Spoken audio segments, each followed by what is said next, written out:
go a long way towards, winning this game of football. It's been a great season thus far for both sides, and we're just really looking forward to 1v2. I think everyone around the Ballarat Football League will be looking to see how this one plays out.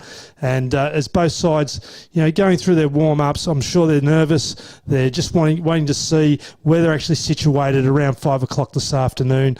And as I said, I think a lot of people around the league and around football in the Ballarat area will be waiting to see the outcome of this game.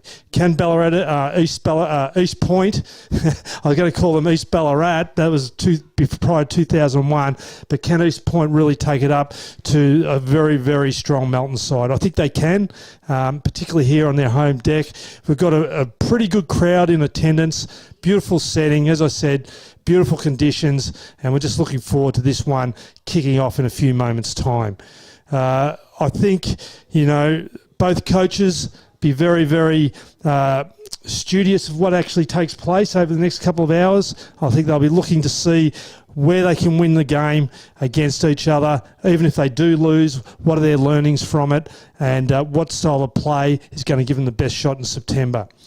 Around the league today, there's some other great games on. I think particularly one that other people would be interested in too would be the Ballarat v Sunbury game. Whilst Sunbury have only won 4 games, they have been a dangerous side throughout the year, and it'd be a game that Ballarat certainly don't want to lose. For North Ballarat, they really need to cash in today against Melton South and try and really consolidate a top 6 position.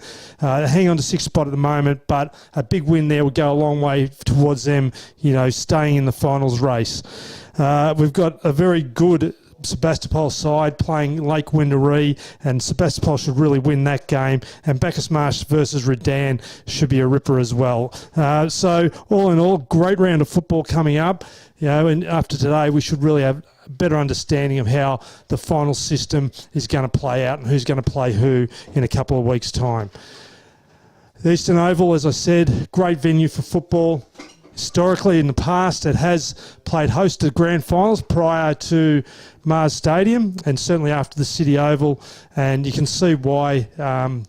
Beautiful setting right in the middle of Ballarat, and just looking forward to seeing a terrific game of football. For East Point, I just think today they really need to get within touching distance of Melton if they can't win the game. Even if they can sort of be within that 3 to 4 goal area, if they do go down, I just think it gives them a great confidence moving forward. If they were blown away today, I think it would certainly knock their premiership aspirations around a little bit because they're on their home deck.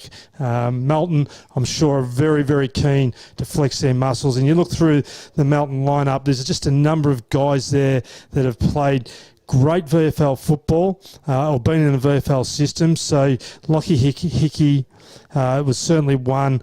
We've got the Carter boys that have certainly played high-level football as well. Brock Kennedy spent some time at Werribee. I've spoken about Liam Carter. He's been a terrific player up forward and back. And look, I suppose Jordan Kite, he's just been tremendous up forward as Braden Kite has been. So both those players are certainly ones that the East Point side be thinking about today, about putting some work into them. As I said, Matt Johnson, the captain of East Point, very good footballer. Jordan Johnson, the guy's got a kick, and I think probably kick 4 or 5 today for them, win the game of football. Big crowd in, looking forward to seeing how this one plays out. And, I think the 1v2, you can't ask for anything more than that. So, unfortunately, I'm by myself today. I've got a great camera crew here, but Wes Cusworth, who's usually commentating, he's up sunning himself in beautiful Darwin, and my other co-presenter, Archie, has been struck down, unfortunately, with illness. So that's me by myself today. We'll see how this one rolls out. East Point have won the toss. They're going to be going up left of screen. So they're going up left of screen scoreboard end, where we've also got some big KFC banners there, and down the other end, obviously kicking towards the social club rooms, will be Melton, where most of the crowd is gathered. So big crowd, there's a lot of anticipation around, lots of Melton supporters that have travelled up to see how their side goes against East Point at East Point. So all in all, cannot wait for this one to kick off in a few moments' time as the umpires ready themselves in the middle of the ground, looking forward to bouncing down the Sharon and getting this one underway. If anyone is unsure about future studies, I'll just give Fed Uni another plug. A great university out Mount Clear has been there for a long time, producing great outcomes for their students. So looking forward to studying. I reckon Ballarat might be a good place to go, and Fed Uni certainly has the runs on the board as the players start to make their way towards their starting positions. I'm just looking forward to seeing some of these great matchups today, and it'll be really interesting to see if either side changes things up or they go with what they've been traditionally doing, or if they flick a few things around throughout the course of the game. East Point, a lot to play for today. I think Melton, maybe haven't got as much to play for. Obviously, they're going to finish on top, no doubt. But I think East Point will certainly be in the frame of mind that they've got a lot to play for today.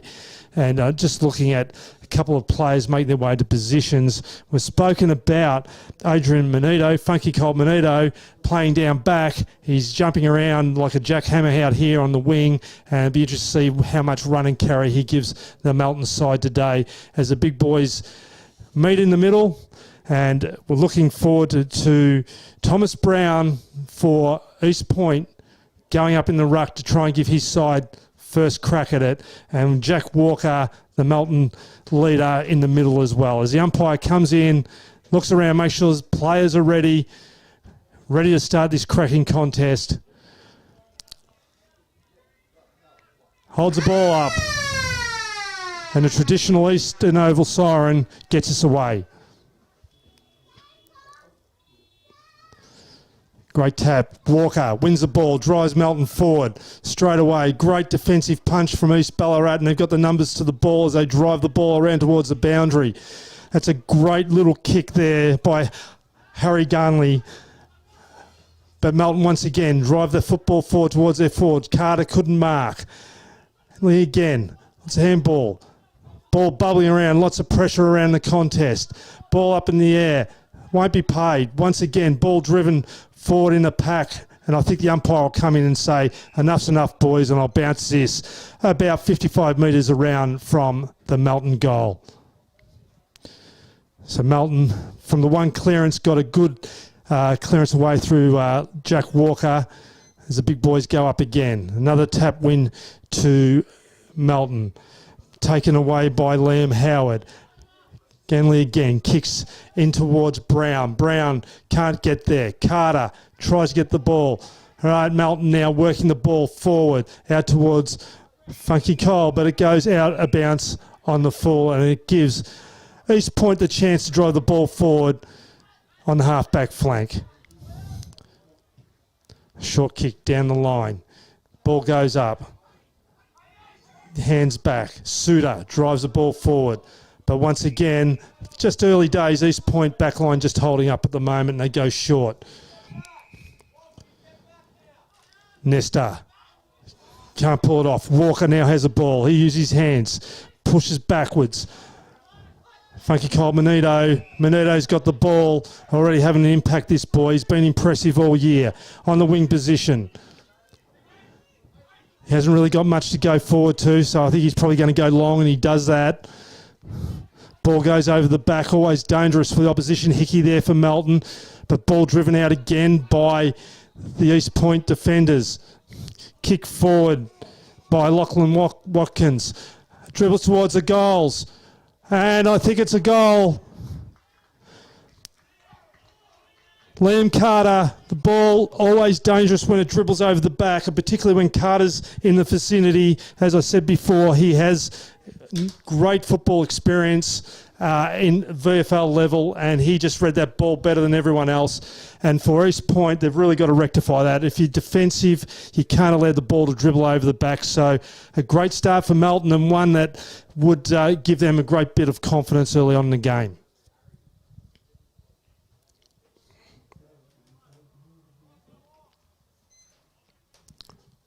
Boys go up.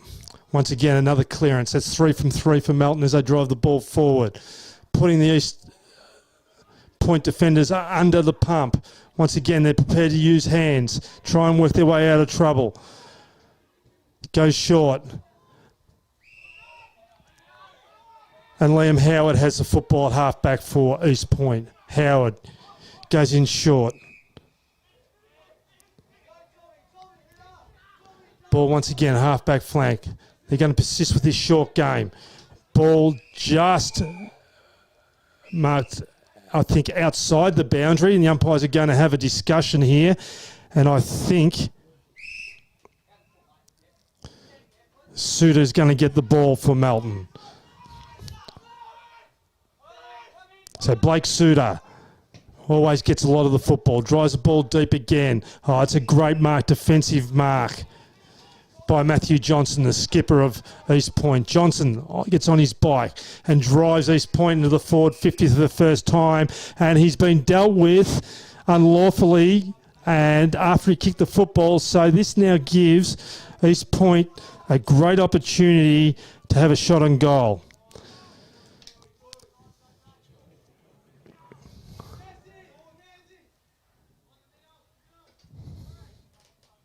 So Jordan Johnson, the player that we spoke about, usually a great kicker, great finisher. You don't want to give him too many chances in front of goal. Comes in from 50 metres out. Kicks well, but unfortunately for East Point, fades to the right. And they're on the scoreboard, so Melton 1 goal 6, East Point 1 behind. As it looks more like a man-on-man sort of defensive zone from East Point, but they've found some room in the middle of the ground. That's a great kick in, and Kyle Borg has the ball. Borg kicks onto his left foot, goes out to the opposite wing, the town side. Players jostle for the ball. It's an outnumbered situation for Melton. They win the ball. Hickey, Borg goes short, doesn't find a man. Kite there, tugged off the ball. And he's just a very, very smart player, is Braden Knight, or Kite, and he's going to have a shot on goal. And once again, he's a bit like Johnson up the other end. You don't want to give him too many opportunities, and he's going to come in and have a shot from roughly 25 metres out, and you'd probably expect him to convert this. Kite comes in. And as usual, he kicks straight. Damaging player, and that puts Melton out to an 11-point lead, 2 goals straight, 12 to East Point, 1 behind. And just at the moment, it just seems to be the clearances that are really hurting Melton. Repeat entries into the forward 50. East Point have only been inside 50 once, so it's a little bit of an outnumber as far as that goes. Melton have been able to go inside forward 55 times and convert for 2 goals. So back in the middle. Ball goes up. It's a little bit better from East Point, and they're able to halve the stoppage there and reset.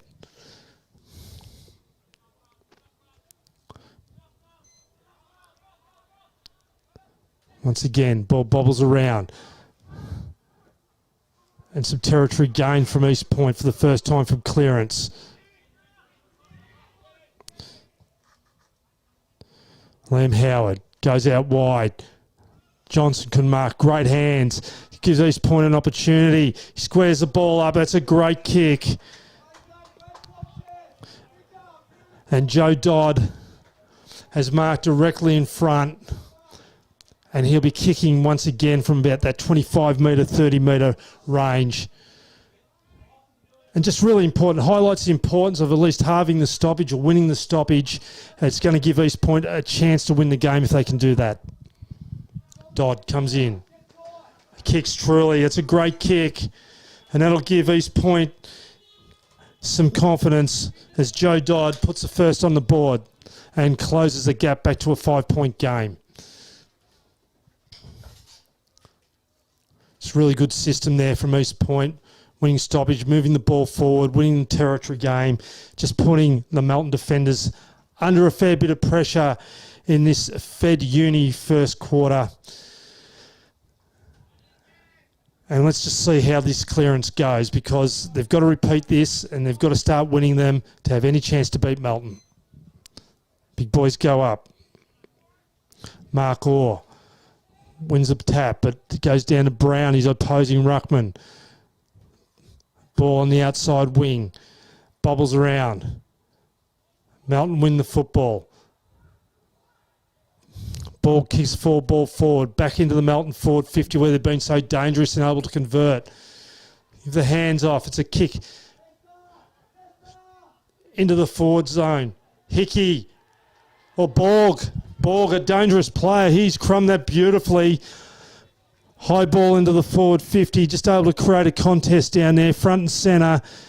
And we all know that Borg's a very, very dangerous player, and certainly gives him a lot of run and a lot of drive from the wing. That was a great goal. So Kyle Borg on the scoreboard. And once again, when they've gone into the forward 50, they're converting Melton. So they've gone in there 6 times, 3 goals, and they're 3 goals, 0-18 to 1-1-7. As the ball goes up in the middle again, Jack Walker wins the football, drives them once again forward. Deep again. Numbers there. Carter races for the ball. He's already got one on the board. The East Point defenders under pressure. Some of that a little bit perceived. And they are really in the trenches down there, the East Point defenders. Forward pocket. 20 metres from goal. Throw in. Boys go up. Once again, it's a scramble. But Brett McIntyre doing the ruck work. Traditional ruckman for Melton, but spending a lot of time forward, doing the work in the forward 50, creating contests in the air. Up he goes, wins a tap. Howard wins the football, leaves it behind. Hands, he's been pinged. It was red hot, but it was there technically. He didn't have much opportunity to get rid of it. He took a couple of steps, and the tackle has been paid. And once again, Melton are going to have a shot from right in front of the East Point social rooms, where there's a big crowd gathered on the balcony. Swings around, shot on goal, and he has missed. And it's the first behind on the board for Melton.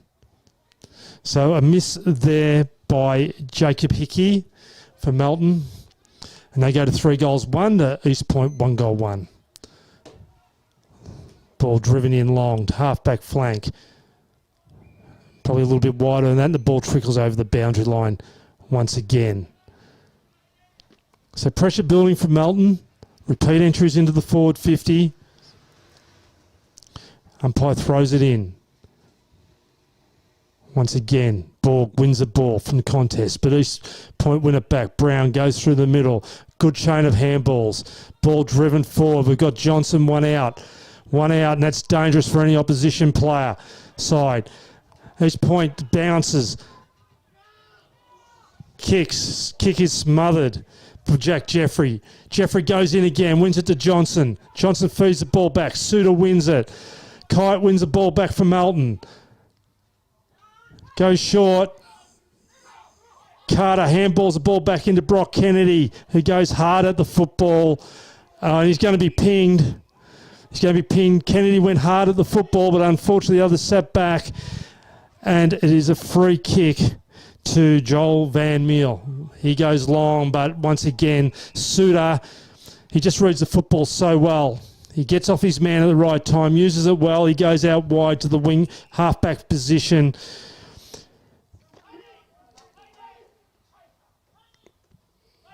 And Payne has the ball. Brenton Payne kicks long down the wing. Carter. Boys jump high. And once again, I think the umpire's going to come in. It's a very, very physical game early on. Throws the ball up. It's a great tap. Kite. He's got plenty of room. He takes a bounce. He takes another. He was nearly caught. There's great pressure. Out the ball bobbles out to Carter. Carter feeds the ball back to Lachlan Watkins, but it's dribbled out of bounds about 20 metres around from the Melton goal. So the big boys from Melton doing the job in the ruck. Ball's thrown in. And I think this will be a repeat stoppage. And the umpire calls it. Just interesting to note Melton players pulling out a stoppage in the forward half, just trying to create some room to do their work in. And they're set up beautifully behind the football here, Melton.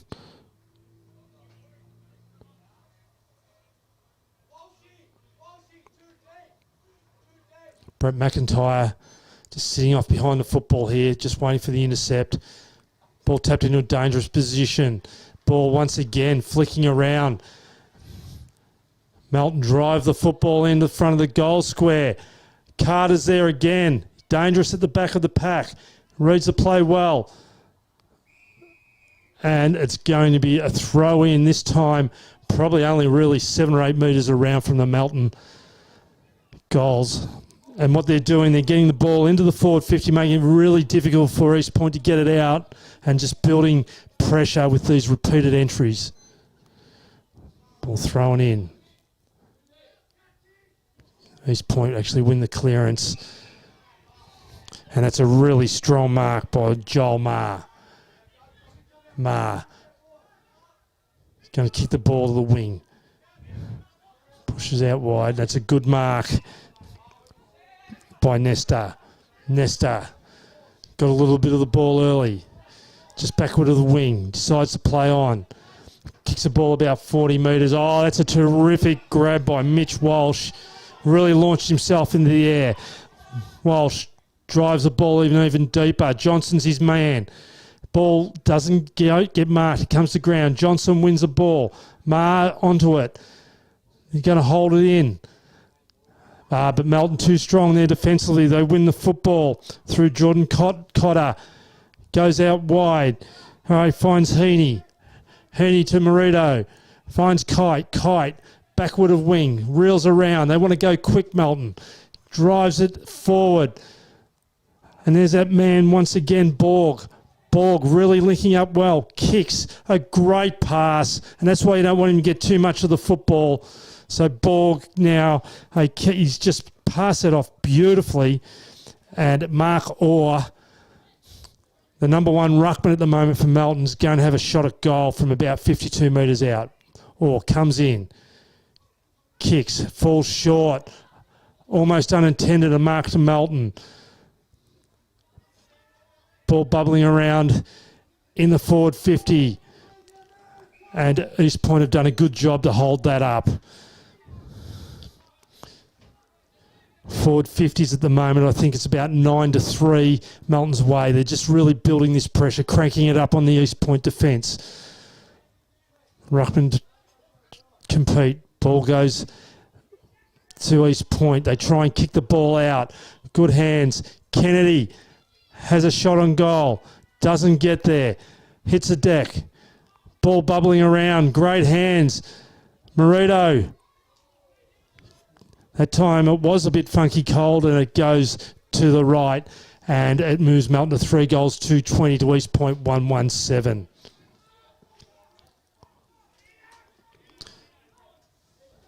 East Point. Oh, he's kicked that out in the full, unfortunately. And that one hurts. Chris Bilney had no chance whatsoever of getting that, so Lockie Hickey, left footer, goes short, but it's going to be cut off. He was looking for Kite, didn't get there, and well cut off by East Point defenders. Looking to transition the ball to the other side of the ground, but it's been locked away by Melton. Long down the wing. He's taken another good grab. Jordan Cotter. He's taken 2 now. Goes short. Marito picks it off. He's a dangerous player to kick it near. They've got numbers lining up here, Melton. He's going to go towards Carter. It goes over his head. They try and kill it off. Hickey has a go at it for Melton. Howard now has a chance for East Point. Kicks. It's rebounds off a smother. It's numbers Johnson. Dangerous player. Kicks over towards the running Thomas Brown. Brown can't take the football. Melton get numbers back. They're steady. They've got all the time in the world. And it comes out wide to Mitch Walsh. Walsh goes short. It comes back to Walsh. Walsh is going to go back to Suter. Suter back in the goal square. He's going to sum it up. Goes out to Orr. Orr chased by Brown. He goes with hands. Goes back to Orr. He's overshot the handball. Pressure from East Point. And it's going to actually be a free kick for an unfair shepherd. And I think it's Jordan Johnson who may have the football. Unfortunately for East Point, he's probably too far out to score. He's 55 out. He's going to have a go at it. Oh, it's an ugly kick, and it's going to be marked defensively by that man, Orr, who's doing it all. Forward, back, and around the middle.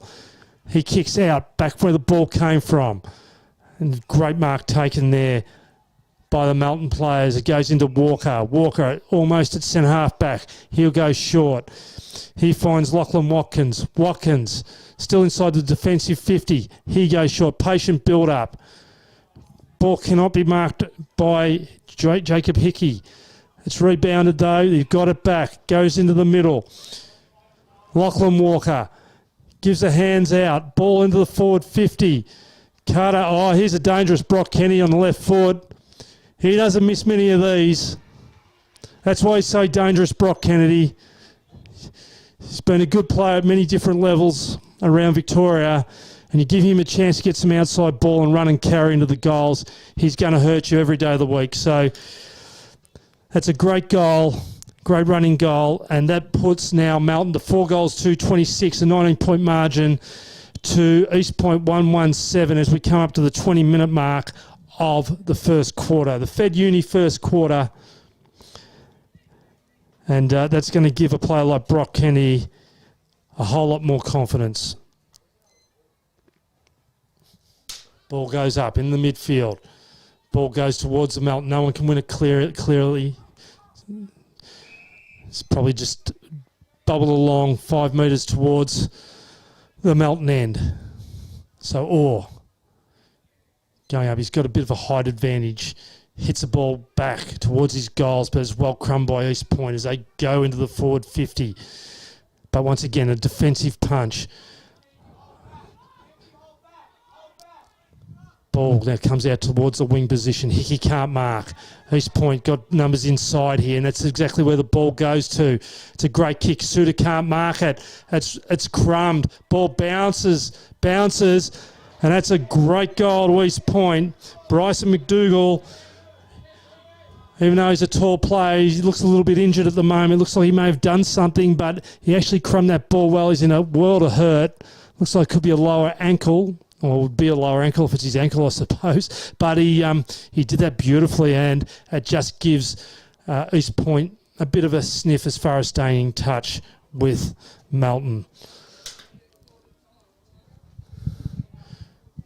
Next goal, pretty important, I think. Just to give East Point a bit more encouragement towards quarter time. They win the tap. Can they win the clearance?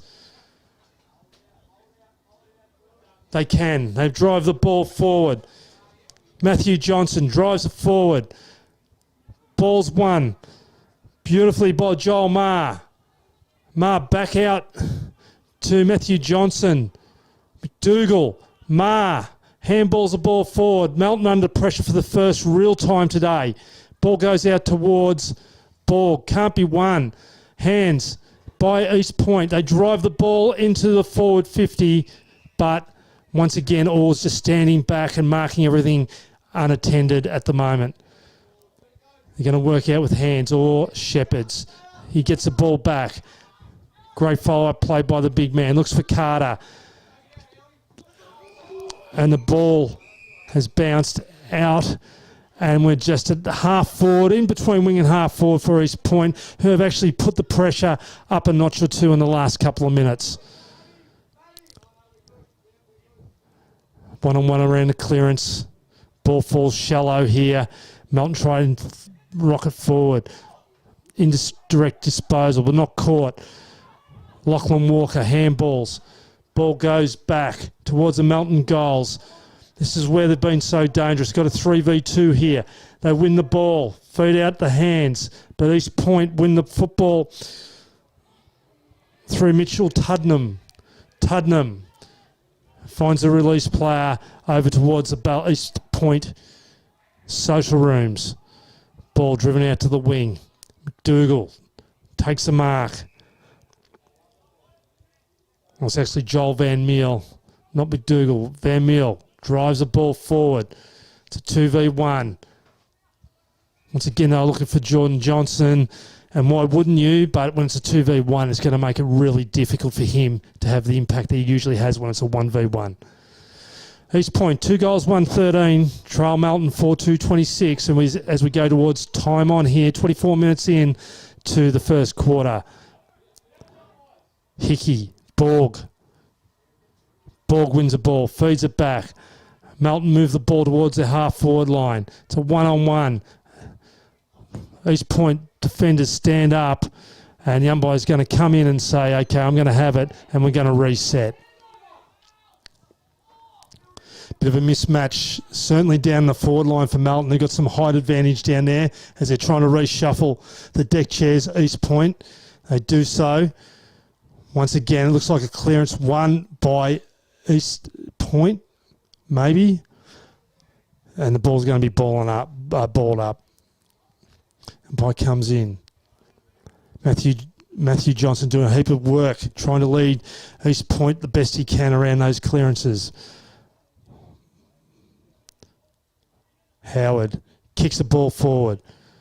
Ma, one-on-one.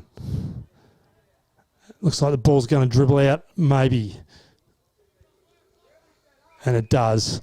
Over on the wing position, the town side. So the Fed Uni scoreboard, East Point 2 goals, 1-13, Trail Melton 4-2-26 as we enter 25 minutes into the first quarter. Once again, looks like another repeat stoppage. And in fact, the umpire has drawn a free kick. And it looks like Matthew Johnson's going to be the recipient. And he's been in everything. You can see why he's the skipper of this side. Johnson goes into the wards forward 50. And the ball's going to trickle out of bounds once again. And thrown in right on the 50-metre arc for East Point. McIntyre doing a heap of work in the ruck for Melton. Ball moved forward. Howard pounces on it for East Point. Goes again. Tries to keep the ball alive for his forwards. But another stoppage, and it's been a game of stoppages so far, and it's probably starting to sort of suit East Point a little bit more because they've toughened up around those stoppages, started to win a few more. Ruckman go up. That's punched forward by East Point into a dangerous area. Ball kicked out. Borg dribbles one. Kite can't secure the footy. Howard starting to have a real influence around stoppage for East Point, and he's a big-bodied midfielder, Liam Howard, and he's starting to get his hands on the ball a fair bit. Forward 50, right on the arc.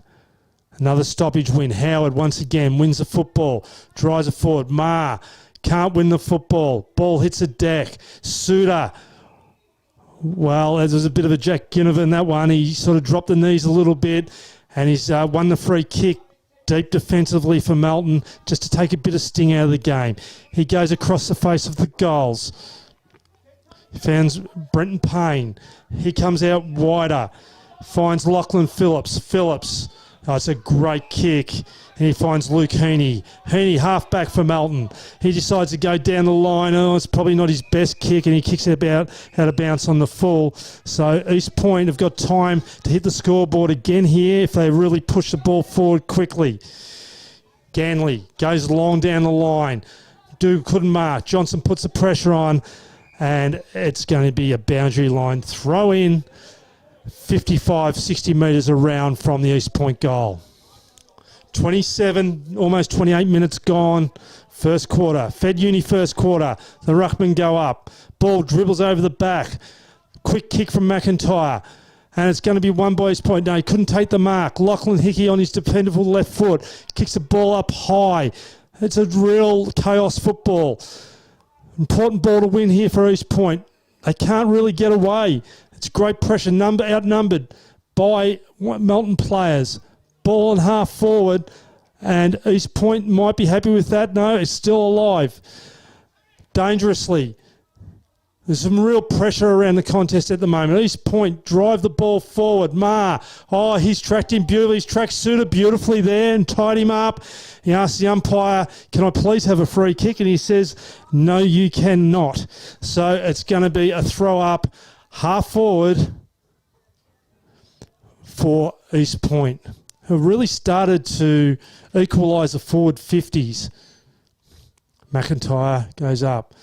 Oh, Howard, this is the man I spoke about, just starting to win clearance. That is an awesome kick. And one out, Jordan Johnson, and he's going to have a shot on goal. And we've spoken about Jordan Johnson, one out, deep forward. He is a very, very tough customer to beat. The man for me, though, at the moment is Liam Howard and his mate in Matthew Johnson, really starting to lead the way for East Point around stoppages. So Johnson comes in. He'll kick from about 35 metres, directly in front. Siren goes, and he has kicked truly. So he has kicked truly, Jordan Johnson, to get his first for the day. And that really gives East Point some great confidence moving in to quarter time. And the scoreboard will read, Melton have kicked 4 majors. They are 4 goals to 26. East Point only 7 points behind, 3 goals, 1, 19. The goal kickers for Melton, Braden Kyde, Brock Kennedy, Kyle Borg and Liam Carter. And for East Point, we've got Joe Dodd, Jordan Johnson and Bryson McDougall. That was a great first quarter. We'll take a break now. And that was the first quarter brought to you by Fed Uni. Imagine your future at Federation. Well, you can do just that at our open day on Sunday, 14 August. Experience campus life, meet teachers, current students, and our industry and community connections that will prepare you for the real world. We can't wait to welcome you to your future at Federation.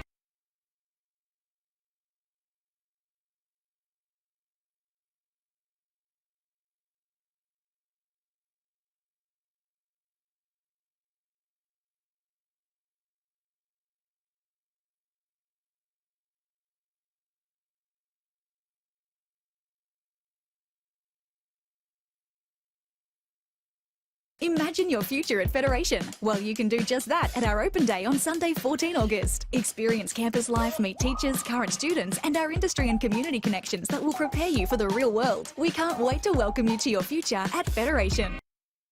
Imagine your future at Federation. Well, you can do just that at our open day on Sunday, 14 August. Experience campus life, meet teachers, current students, and our industry and community connections that will prepare you for the real world. We can't wait to welcome you to your future at Federation. Imagine your future at Federation. Well, you can do just that at our open day on Sunday, 14 August. Experience campus life, meet teachers, current students, and our industry and community connections that will prepare you for the real world. We can't wait to welcome you to your future at Federation.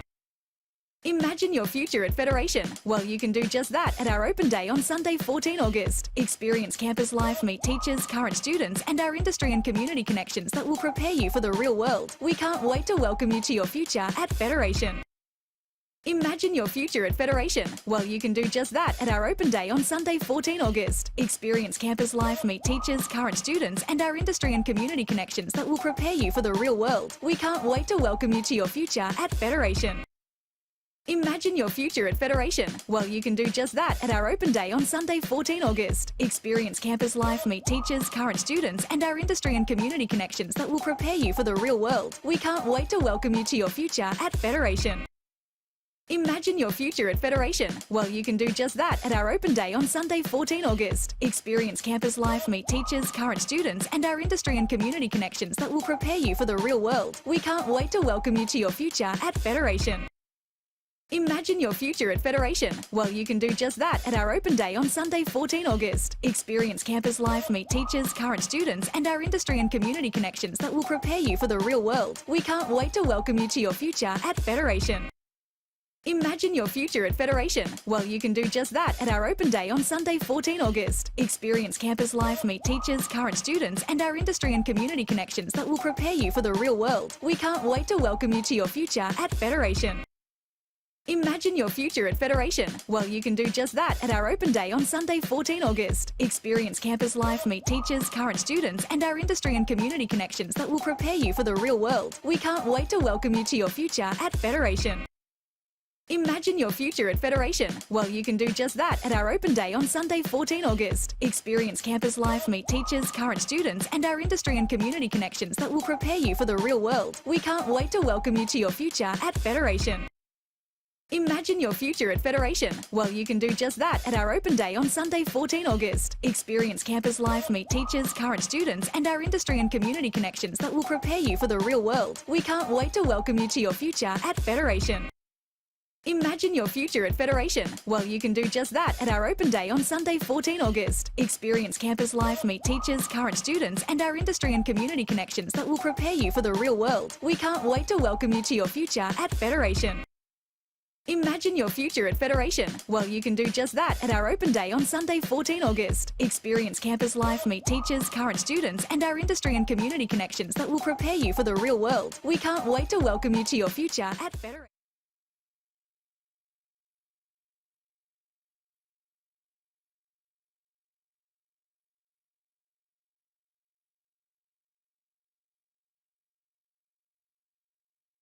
Imagine your future at Federation. Well, you can do just that at our open day on Sunday, 14 August. Experience campus life, meet teachers, current students, and our industry and community connections that will prepare you for the real world. We can't wait to welcome you to your future at Federation. Imagine your future at Federation. Well, you can do just that at our open day on Sunday, 14 August. Experience campus life, meet teachers, current students, and our industry and community connections that will prepare you for the real world. We can't wait to welcome you to your future at Federation.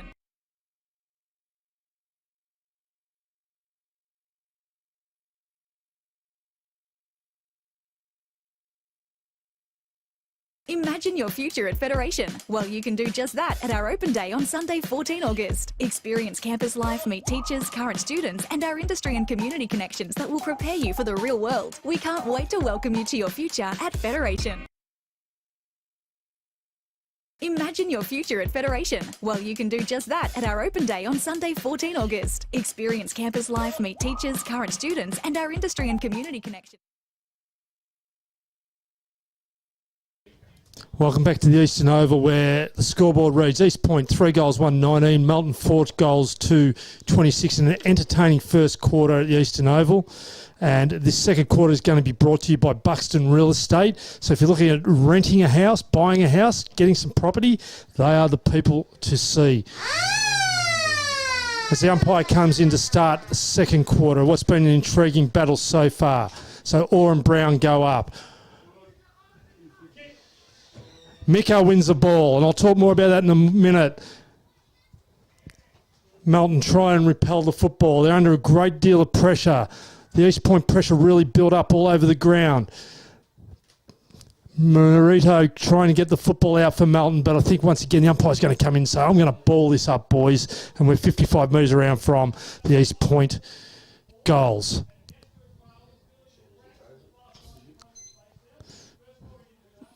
Oh, wins a tap.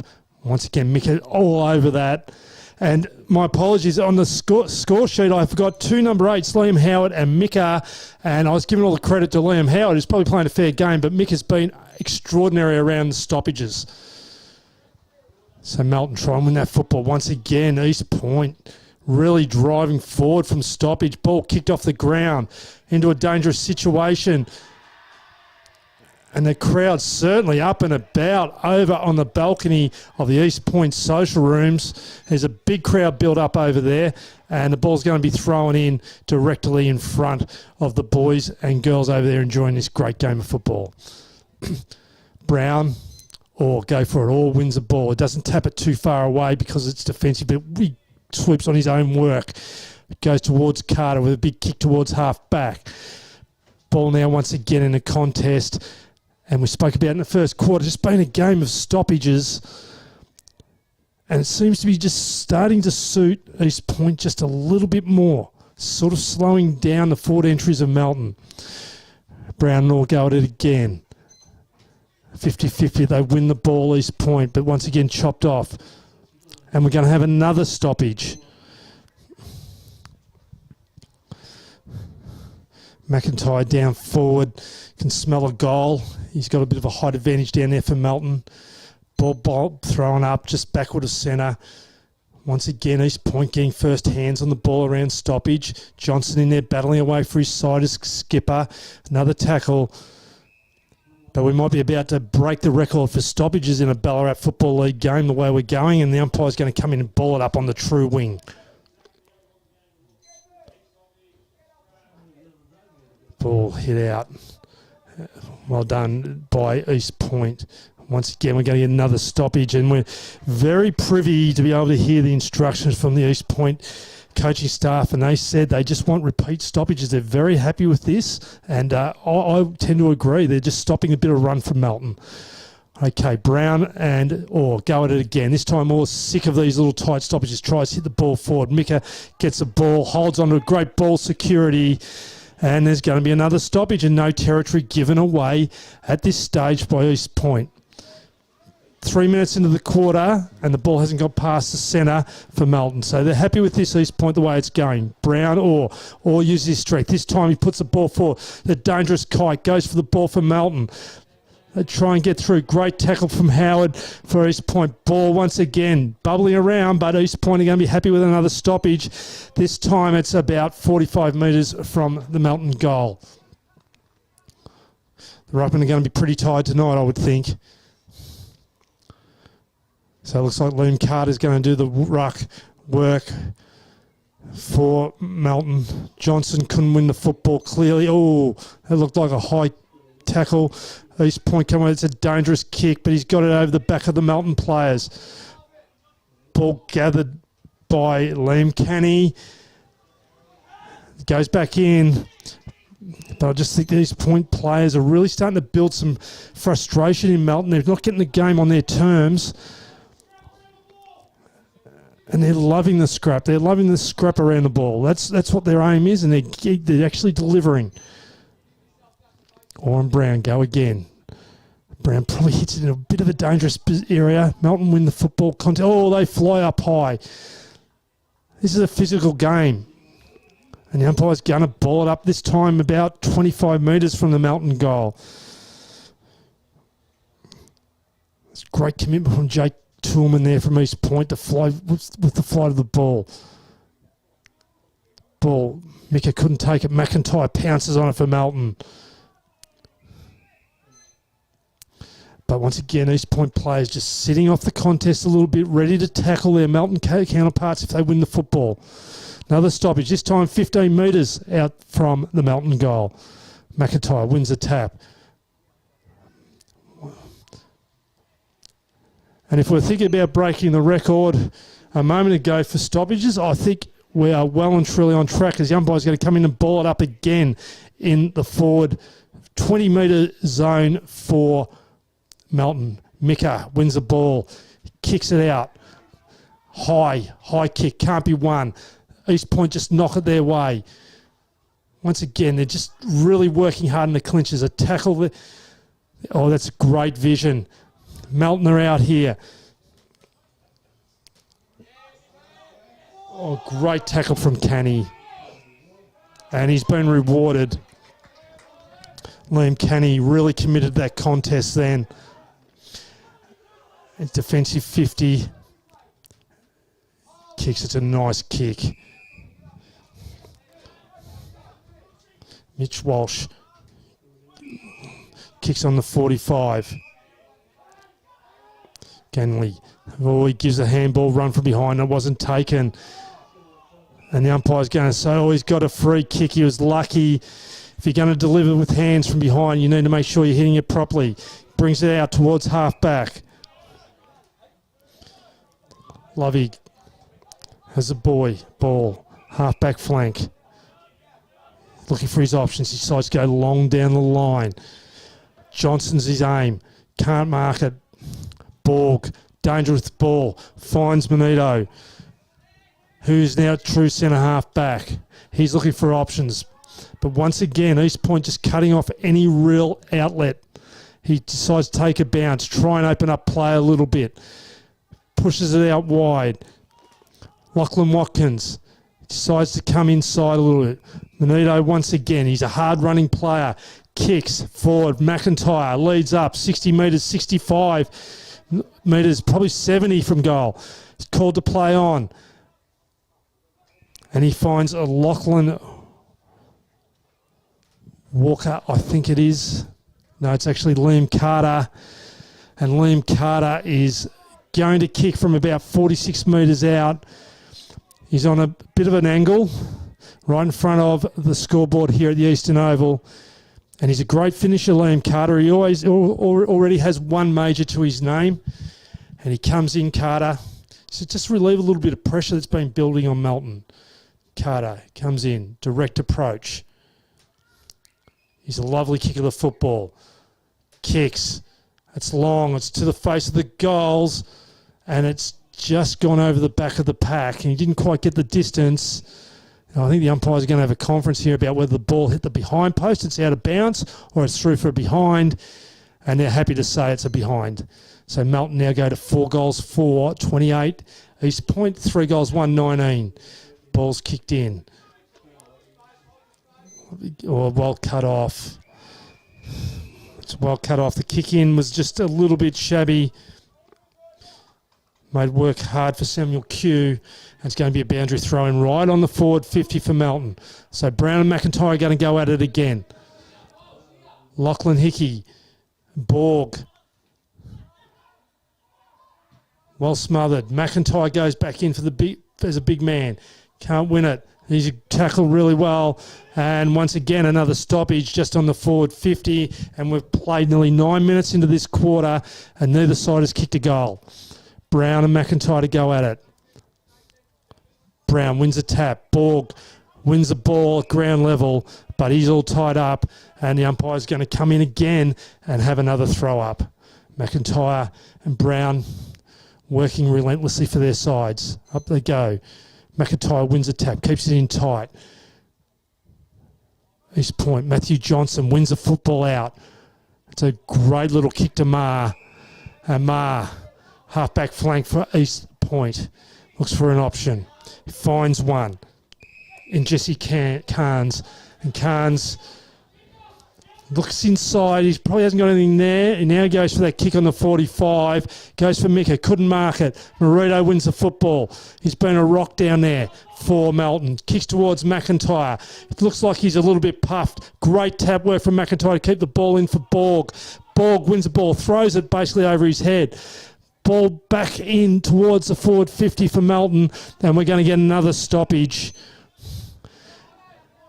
And McIntyre just looked like he was out in his legs there, and I don't blame him. It's just been ruck contest after ruck contest. And he's going to go again here for Melton. Ball thrown up, roughly 50 metres from goal. Borg receives again. He's been good around stoppage. Kicks the ball into chaos ball. Carter has a snap on goal. Ball trickles over the boundary line. He couldn't find his teammate in Braden Kite.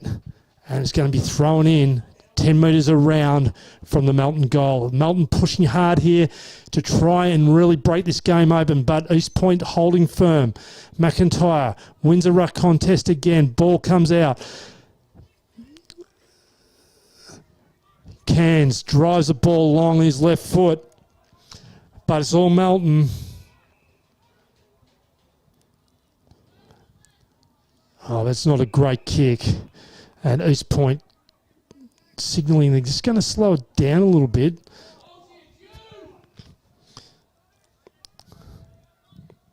They go long towards half forward. Walsh. Oh, he's been pushed in the back. And he's playing a really good role as an anchor forward, getting up to those positions on the wing. He decides he's going to play on. No one on the mark from Melton. Jack Walker comes in to try and stop him moving the ball forward. Jordan Johnson Ball trickles to him. We know things happen when he wins the football. Kicks to the front of the goal square, but it had already travelled out of bounds. And once again, it's going to be thrown in front of that really big crowd watching the game on the balcony of the Eastern Oval social rooms. McIntyre and Brown going to go at it for the umpteenth time. Ball thrown in. McIntyre tips over the back. That's great ruck work. Melton repel the football to a one-on-one. But once again, East Point defenders standing up. They've got numbers back. Use their hands. Walsh has the football. Decides to go by foot this time. Doesn't hit his target. They've still been able to drive the ball forward. Matt Johnson's there. Jordan Johnson. Oh, that's a great mark. I don't know how he actually marked that. Matt Johnson, that's a great mark. He drives the ball deep, goes towards goal, and it's going to be killed off by the Melton defenders just for a behind. So East Point might be their first score for the quarter, but they are really, really taking up to Melton at the moment. 3 goals, 2-20 East Point. Melton 4-3-27, and we've gone 12 and a half minutes into this second quarter for Buxton Real Estate. Very vocal crowd up in the East Point social rooms as the ball's kicked in by Melton. 3v1 for East Point, and they win it. Matt Johnson, he's just been absolutely huge. Plays on, he drives the ball in again. Looks for Jordan Johnson, can't mark the ball, goes to ground. Pressure on the Melton defenders there. Oh, and the crowd getting really involved. A bit of push and shove.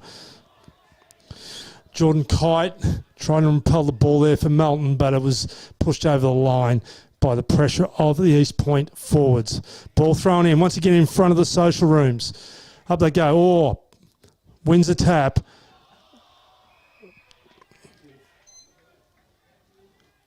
The crowd seems to be getting bigger and louder up there in the social rooms. And the ball's going to be thrown up 20 metres out from the East Point goals.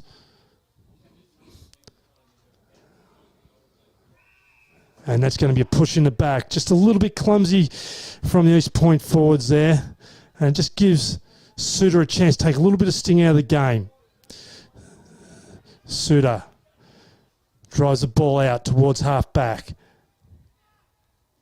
Nearly a good mark from Jacob Hickey for Melton. But the ball's gone out of bounds in front of the Henry Hames paint store, and it's going to be thrown in half forward for East Point. Or gain some territory with a big punch. Jack Walker finds a little bit more territory as the ball now is on the wing, and the boundary umpire puts his hand up and says, okay, I'm going to have a go at throwing it in as we have another stoppage.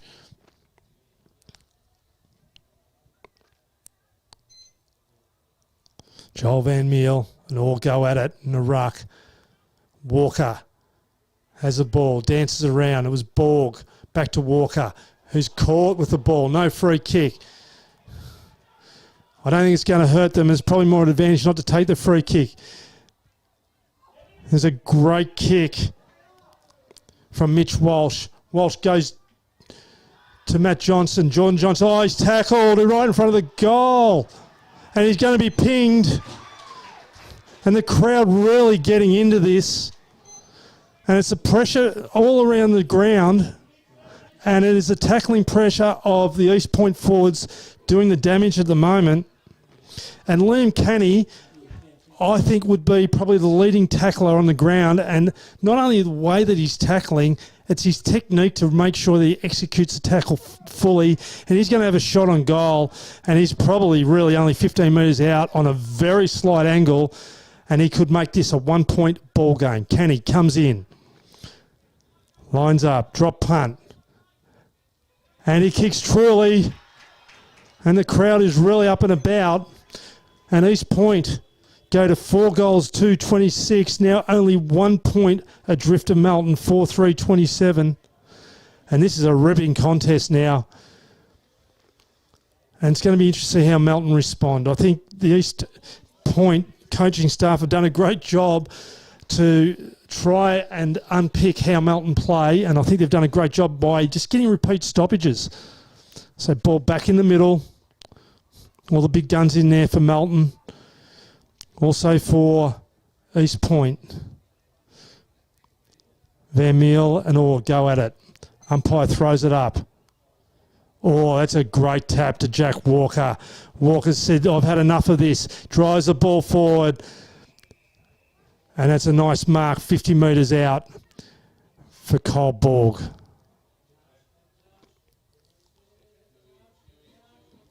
He goes short. And he's got Kite. They're a good combination. You know, you got four big guns there standing up. Orr in the ruck.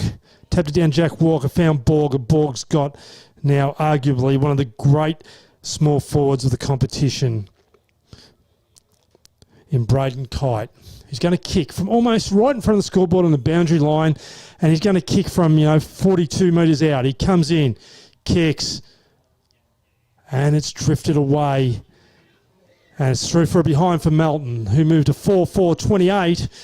To East Point 4-2-26 in the Buxton Real Estate second quarter, and we've played 17 and a half minutes.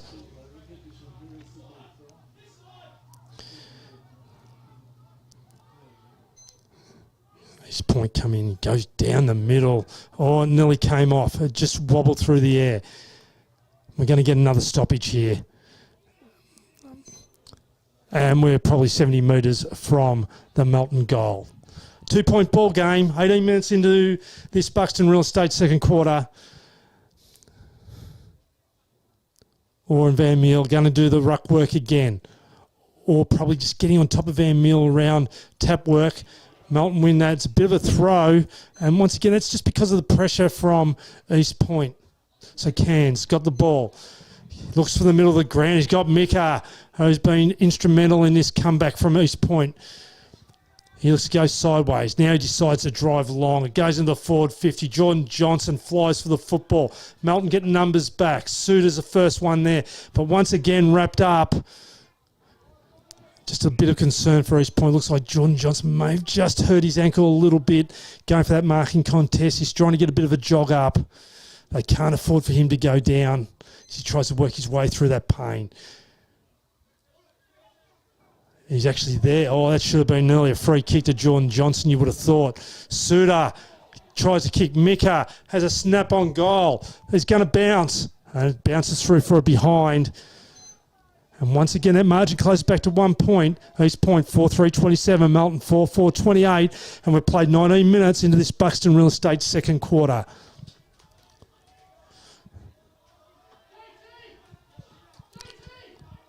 All the numbers seem to be on this timekeeper side. That's where they're going to go, Melton. And you could tell right from the get-go who's going to kick that out in the full. Just the angle of his body. And Cairns has got the ball, and he's a left footer, but he's going to kick from 60 metres out. So he probably wants to put this in front of the square. He tries to go short, but he's going to go straight to Orr, which probably wasn't the greatest choice. So Orr, deep in the back pocket for Melton. He's going to go long down the line.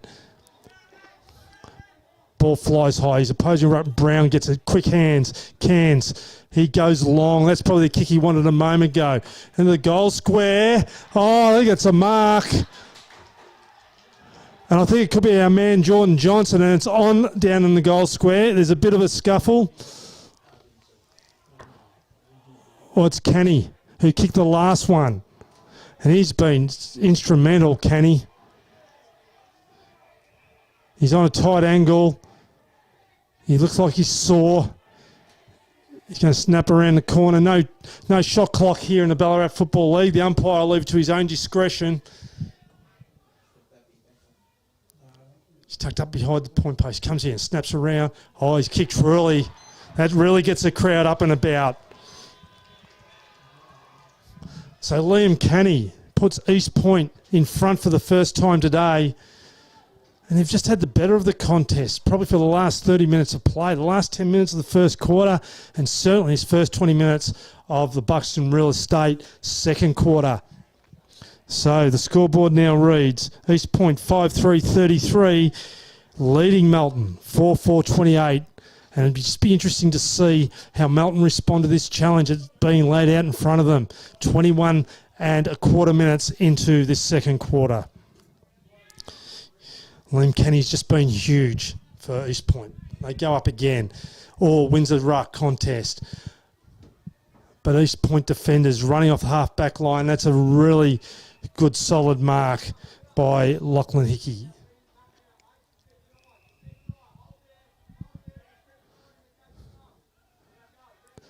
Oh boy, Kenny pushes down. They're just pushing Melton back. Just not getting much territory. Melton as Jacob Hickey marks the ball. Tucked up on the forward 50 line for East Point. He goes long down the line. He looks for Ori's ruckman. Ball brought to ground. East Point seem to have the numbers there. Marito trying to win the football, and he ties up his East Ballarat opponent, and the umpire comes in and says, I'm going to throw this up once again on the true wing position, Ballarat City side of the Eastern Oval. Big boys go up, all tries to thump the ball forward. Wasn't successful, and we're going to have another stoppage here, and this is exactly what East Point want. The repeated stoppages, it's working a treat for them. Somehow Melton have got to overcome this. Try and get some outside ball and a bit of run. Or Brown wins the ball. He did that well, follows up his work. Handballs, maybe should have put a kick in. Great tackle. Intention, but the umpire's a lot closer than I am, and he says that's a little bit high as Hickey wins the ball. Brings it out to Suter. Brock Kennedy running hard for him. He goes to Kennedy. He loves to run and carry with the football. He tries to, but he's blocked off. Lachlan Hickey now wins the ball on the wing position for Melton. They're trying to get some run back into their game. He hasn't got many options. He's going to go towards Carter. He goes high. It's not Carter. Oh, it's a great mark. And I just want to settle this down a little bit as Samuel Q took a great mark. They're sort of tucked away and just finding some space. And Q got the ball back again. He's about 50 metres around from the Melton goal. Walsh trying to work hard up the line as he's done all day for East Point. He's going to have to fly. He does. They've got numbers there, Melton. Good hands from Kennedy. Opens up the play. They go long, but once again, they're set up really well. East Point, they decide to play on. The ball goes high and long. They just need a contest here. They've got one. The ball feeds out the back. Oh, he's going to run into an open goal. He takes two bounces. And that's a great goal. Bryson McDougall kicks his second. And they've turned an outnumber at centre half forward into a win out the back. Melton defenders letting the ball over the back, and McDougall able to take two bounces in and kick an important goal. Much to the pleasure of that huge crowd up on the balcony. And now East Point have skipped out to a 9-point lead. 6-3-39 to Melton 4-4-28. And we've played almost 25 minutes into this Buxton Real Estate second quarter. Brown, this is where they're winning the stoppage. Mika wins the football. Oh, strength, he wins it well. He kicks the ball. It's a grubbing kick. East Point just winning everything at the moment. They're winning all the scraps. Ball goes forward. Oh, that's a good mark, and it's going to be paid. And that was a nice little win by Joe Dodd. Dodd kicked the ball forward. Oh, strong mark. And it was Dodd's work out of the middle then.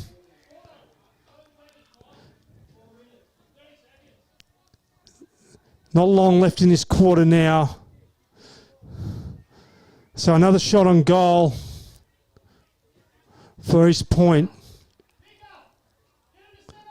And it was just a great pass from Jack Jeffrey. Just terrific use of foot skills.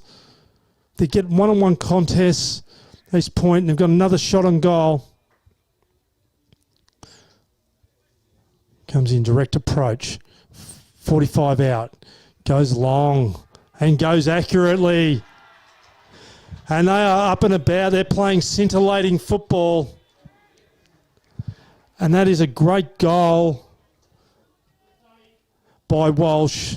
Mitch Walsh has been terrific, providing a contest, and then just starting to hit the scoreboard is a bigger bonus. He's been terrific. It was just a great passage of play from East Point. They're just winning the scraps. Score 7-3-45 East Point, Melton 4-4-28, and all of a sudden it is out to a 17-point lead, 26 and a half minutes into the Buxton Real Estate second quarter. Brown and Orr go at it. Orr wins the ball, he kicks forward. Carter onto it, can't mark it. Hits the ball forward, but once again East Point repel the football. And here's that man again, Walsh, just getting up the ground everywhere. He's playing a huge role. Goes towards Johnson. He was knocked to the ground. Johnson battling away. He wins the football, as he so often does. Squares the football up, and that is a great win.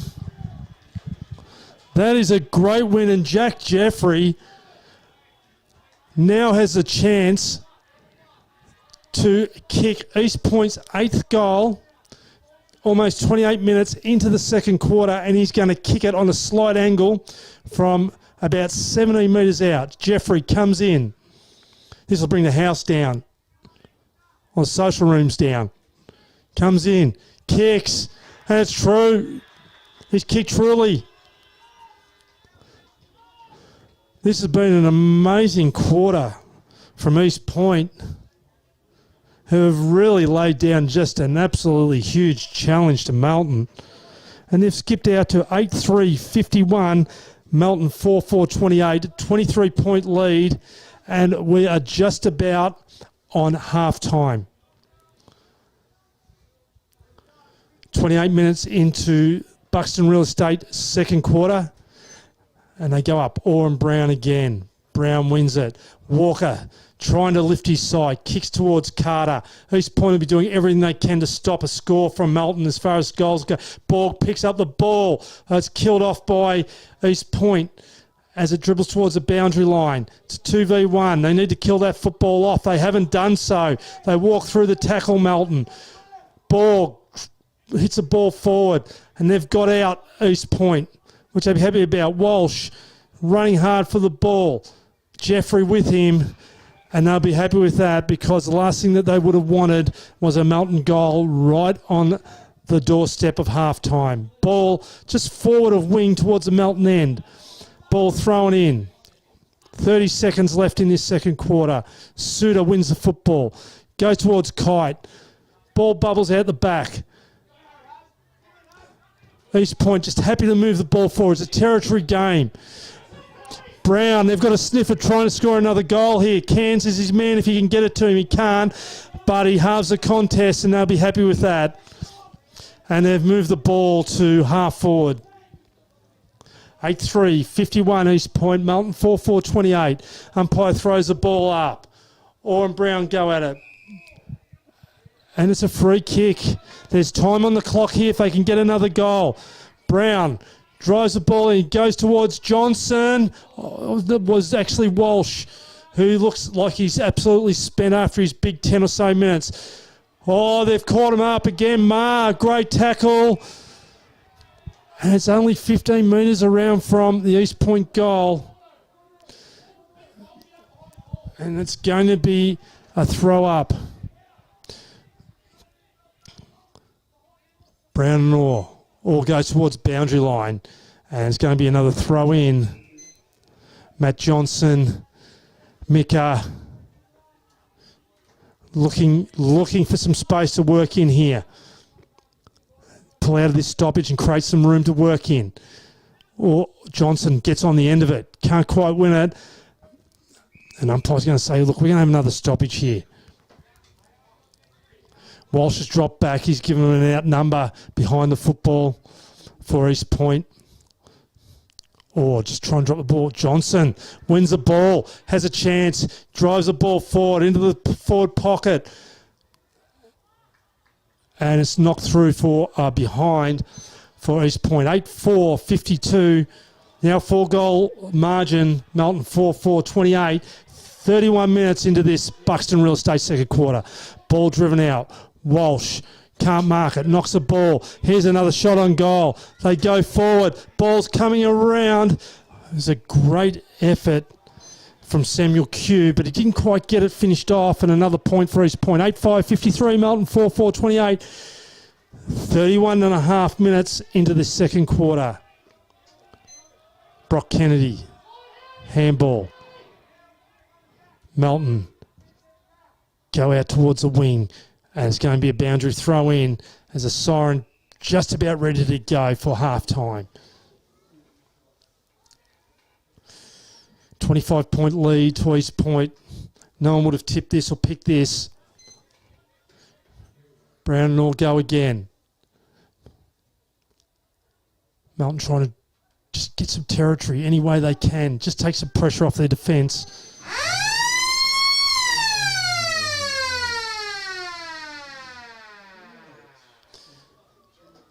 And what a great quarter of football. You will not see many better quarters of football than that anywhere. East Point, fantastic second quarter for Buxton Real Estate.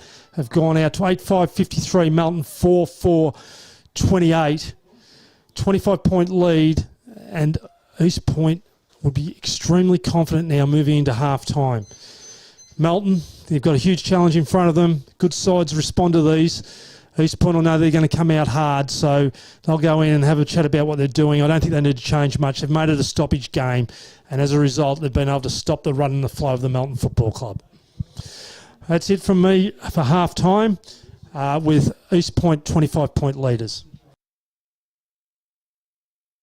As proud sponsors of the Ballarat Football Netball League, we love supporting local. And love community sport, and we encourage everyone to get out there, support your local football and netball league, and of course, support local business. As proud sponsors of the Ballarat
Welcome back to the Eastern Oval in Ballarat, where we have some sort of an upset brewing.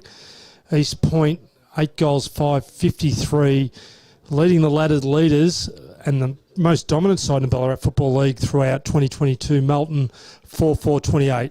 A 25-point lead, built on repeat stoppages and not allowing Melton to get some run and carry. For East Point, the number one thing would be to win this game, I think, is a bit of belief. I think they've got that at the moment. It's whether they can withstand a challenge from Melton, who I'm sure are going to come at them. But they just seem to be able to repel anything that's coming into the forward 50 for Melton. The East Point side playing with a lot of spirit, putting a lot of pressure on Melton defenders when the ball hits the deck, sitting off them, sweating on them, tackling effectively, causing turnover, and just everything seems to be under pressure for Melton. The clearance work was really tidied up after the first 15-20 minutes of the game.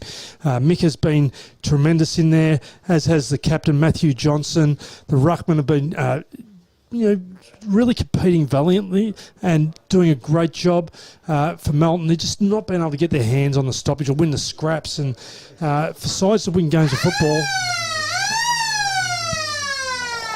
I think sometimes you need to win those scraps. So a really interesting scenario now as both sides start to get into position for the third quarter. This halftime break's been brought to you by McDonald's McCafe halftime break. And if you're looking for a coffee or a muffin or something to keep you going, there's no better place to go than McDonald's McCafe to fill that void. For Melton, the challenge now really is to get some run and carry into this game. I don't know how they're going to do it if East Point start, or keep getting the numbers around the contest. So it's going to be really interesting. Jordan Johnson's been, a really good focal point for East Point down forward. But the guy for me that has really been instrumental as a forward has been Mitch Walsh, getting up and down the ground, being an outlet kick up onto the wing, pushing back deep into the forward line, just contesting everything, giving his smalls every opportunity. But a few other guys just jumped along. I jumped on his coattails for the ride. And I thought one player probably hasn't been mentioned that much is Liam Canny. His tackling has been amazing. He's hit the scoreboard, and I just think his work rate is really leading the way for a lot of other East Point players. First 5-10 minutes is going to be crucial here. I don't know if East Point are going to be too worried about any positional moves from Melton. I think they'll just play it on terms. And kicking up to the, I suppose the Coral Castle end, I'll call it. I'll go with that because my Ballarat geography is okay but not brilliant. And obviously Melton going down to that really raucous social room end. As the umpire comes in, the bounce the ball. Start of this third quarter. Premiership quarter, can Melton respond? So Brown and Orr going to go at it in the middle. Umpire throws up the ball. Brown gets first use of it. Orr back onto the contest. Johnson, the East Point skipper, tries to move the ball forward. Canny in there, moves it forward. Borg gets the ball forward now for Melton to half-forward flank. Carter pushes up the ground. There looks to be renewed intensity. Kennedy gives it to Walker, and Walker is bumped to the ground after the kick by Mika, and this is certainly perhaps not the start that East Point want to give Melton. So they're going to get a clear shot on goal here.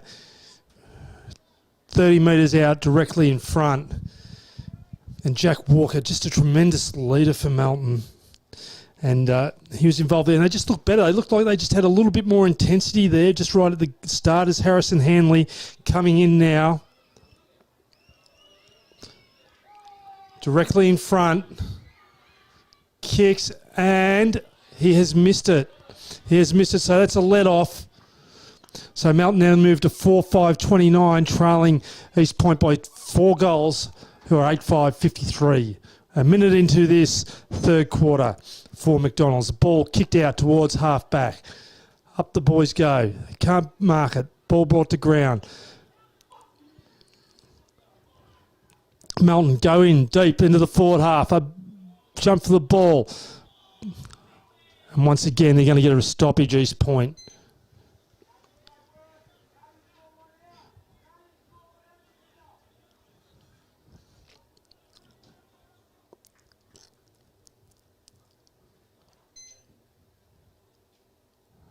Vermeil gets a ball. Quick kick out from East Point. Back to the half-back flank. And there's our man again, Mitch Walsh, just getting up the ground. He's been terrific. I think he's probably playing the most important role on the ground at the moment. He goes sideways, gets to centre-half back where Jordan Taylor has the football. Taylor decides to change direction. He gets out wide to the wing. He's got a loose man here. He's going to be outnumbered now, though. He needs to hold the ball in, and he does so. He's done that really, really well. Is Liam Howard. He's outnumbered 1v4, and we've got a stoppage almost directly in front of the commentary box on the wing. Or Brown go at it. Walker tries to get first hand on the ball for Melton. Couldn't do so. Hands out. They're out here. He's got the ball. He's just half forward. He kicks. He finds Jordan Johnson, who's let up, who is 55 out. He goes for the kick back to the goal square. This could be he couldn't mark it. Marito there for Melton. And he's going to dribble it through. That was a great kick from Johnson to McDougall's already hit the scoreboard a couple of times, and it's a point on the board for East Point to get the score back out to a 25-point lead. 8-6, 54, Melton 4-5, 29, and we've played 3 minutes into this McDonald's third quarter as Melton look to bring that football back in. They're going to bring it out in front of the commentary box to the half-back flank. The two ruckmen, Brown and Orr, are going to go at it. The jump ball goes over the back. There's no clear where they move it forward. They're just trying to get territory, Melton. They're flicking the ball around any way that they can. That's a lovely kick. Hickey. He's found his brother, I think, Lachlan Hickey. So Jacob Hickey has found his brother, Lachlan Hickey. He's a left footer, and he's tied in the front of the Eastern scoreboard. It's a bit hard for a cameraman to pick all of that up. But Hickey, this suits him, left footer. He's going to kick from 40 metres out. He comes in, opens up the face of the goal square, and he doesn't miss. He doesn't miss, and he breathes some life back into this contest now. Melton 5-5-35, trail East Point 8-6-54, a 19-point margin, 4 minutes into the McDonald's third quarter. So clear direction, I think, from the Melton coaching staff, just to flick the football around, keep it alive, stop it from going into stoppages. And Liam Carter just flicked that ball forward. He didn't even know who was around him. Ball fell out, and we got it down to the Hickey boys. And Lachlan Hickey finished with a terrific kick on his left foot for a goal. Umpire comes in, throw the ball up. Orr and Brown been going at it all day. Up it goes. Brown marginally wins it. Mika wins the football. Strong. Gets the ball out wide. Marito for Melton responds. Walker starting to get busy for Melton. Overshoots a handball. East Point now a chance to move the ball forward. Walker again wins the football. But we're going to get a mark here from East Point, who drive the ball in towards Johnson, who's going to mark this. Harry Ganley, just a great kick into Johnson. And you could nearly put this one down the book, I reckon, John Johnson. One-on-one, I think he's one of the most exciting players in country football as a forward. Former Rebel, great player at NAB League level. Probably was on the draft radar. Comes in, direct approach, and kicks truly. He kicks truly as he usually does. It probably wasn't that pretty off the boot. It sort of wobbled around a little bit, but he doesn't often miss Jordan Johnson.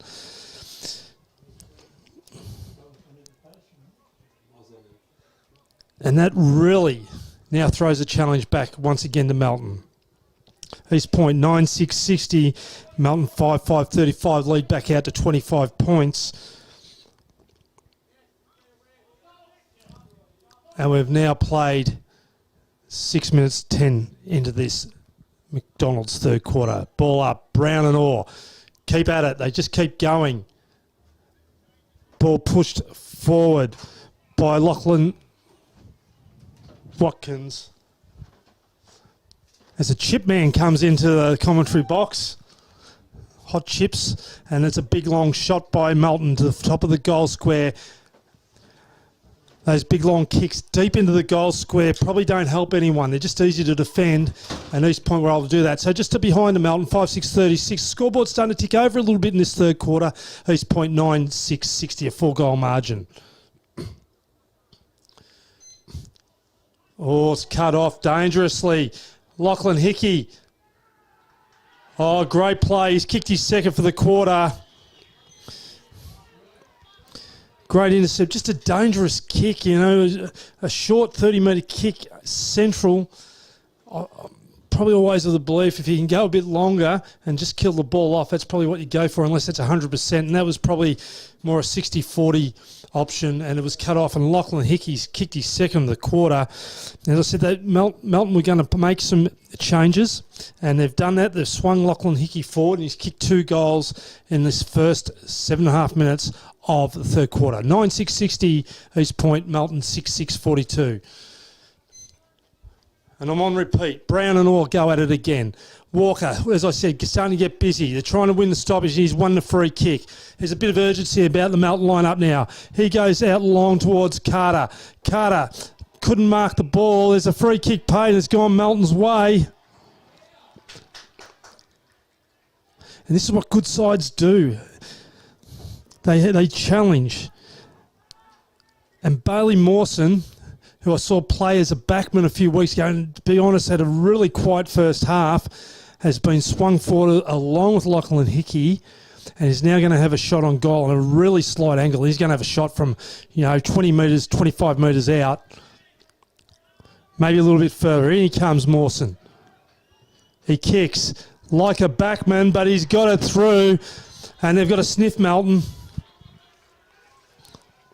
They've got a real sniff. This is a cracking contest. 9-6-60 East Point, Melton 7-6-48. And we are now 9 minutes into the McDonald's third quarter, and a couple of these changes from the Melton coaching staff have reactivated and rejuvenated the Melton side, who have now got a little bit of a sniff. Really important now, I would imagine, for East Point to respond. And just looking at body language, Melton players seem to be up and about. Few East Point boys just sort of, I think having a few doubts about where this game's going. Orr and Brown at it again. Orr tries to move them forward. They're starting to win clearance again. Lachlan Hickey's won the football from the short kick. He's 80 metres from goal. Kicks long. Top of the square. Oh, they're alive. Oh, great mark. They've kicked another one. This time it's Jacob Hickey. They're just getting repeat entries. So Melton really responded. That was only a couple of minutes ago. It was a 4-goal margin, 25-point margin. Now back to within a goal. And we've played 10 minutes into this third quarter.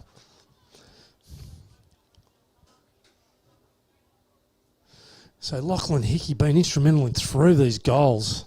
And his brother, Jacob Hickey, hitting the scoreboard then. Clearance is really important. Brown and Orr, as I repeated so many times, to go at it again. It's a man-on-man lockdown in that middle centre square. Up they go. Brown wins a ball. Micah wins the ball first. He's strong through the body. Comes out wide towards the wing position.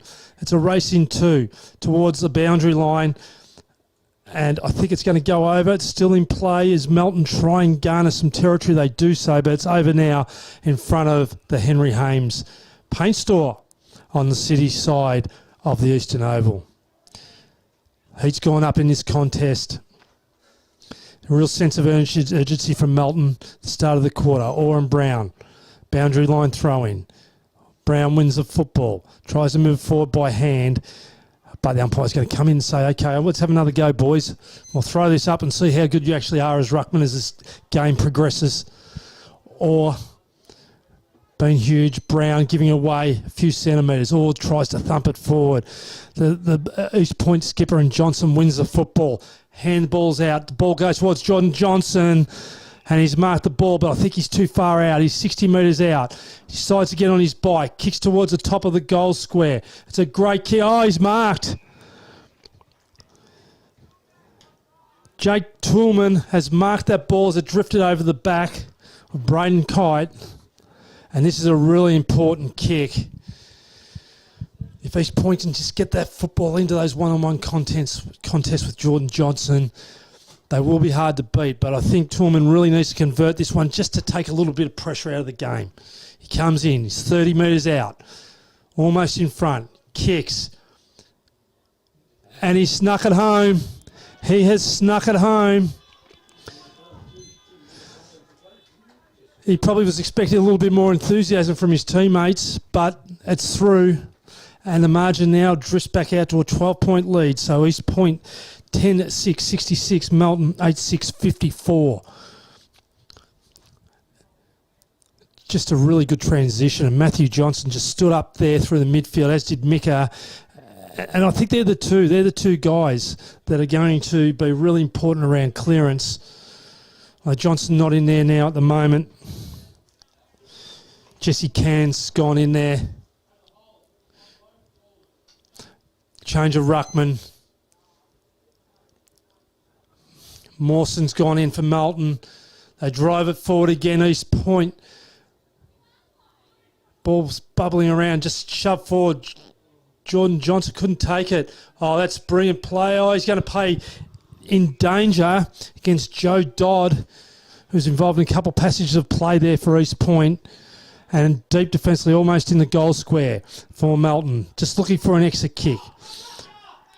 They've got one deep. Jordan Cotter. Oh, it's a great tackle on Hickey. Clay Bilney goes in. We've got a 2v1 there. Walsh can't mark it. Mawson now doing work as a ruckman and a forward and a backman. Goes out to Marito. Funky Cold, blind turns. Goes down to the wing. Hickey goes for the ball. Can't mark it. Front and centre Melton. They are out here. Hanley takes some yardage. Feeds off. It goes deep into the goal square. Carter. Oh, he's going to mark that. You can't have Liam Carter one-on-one out the back.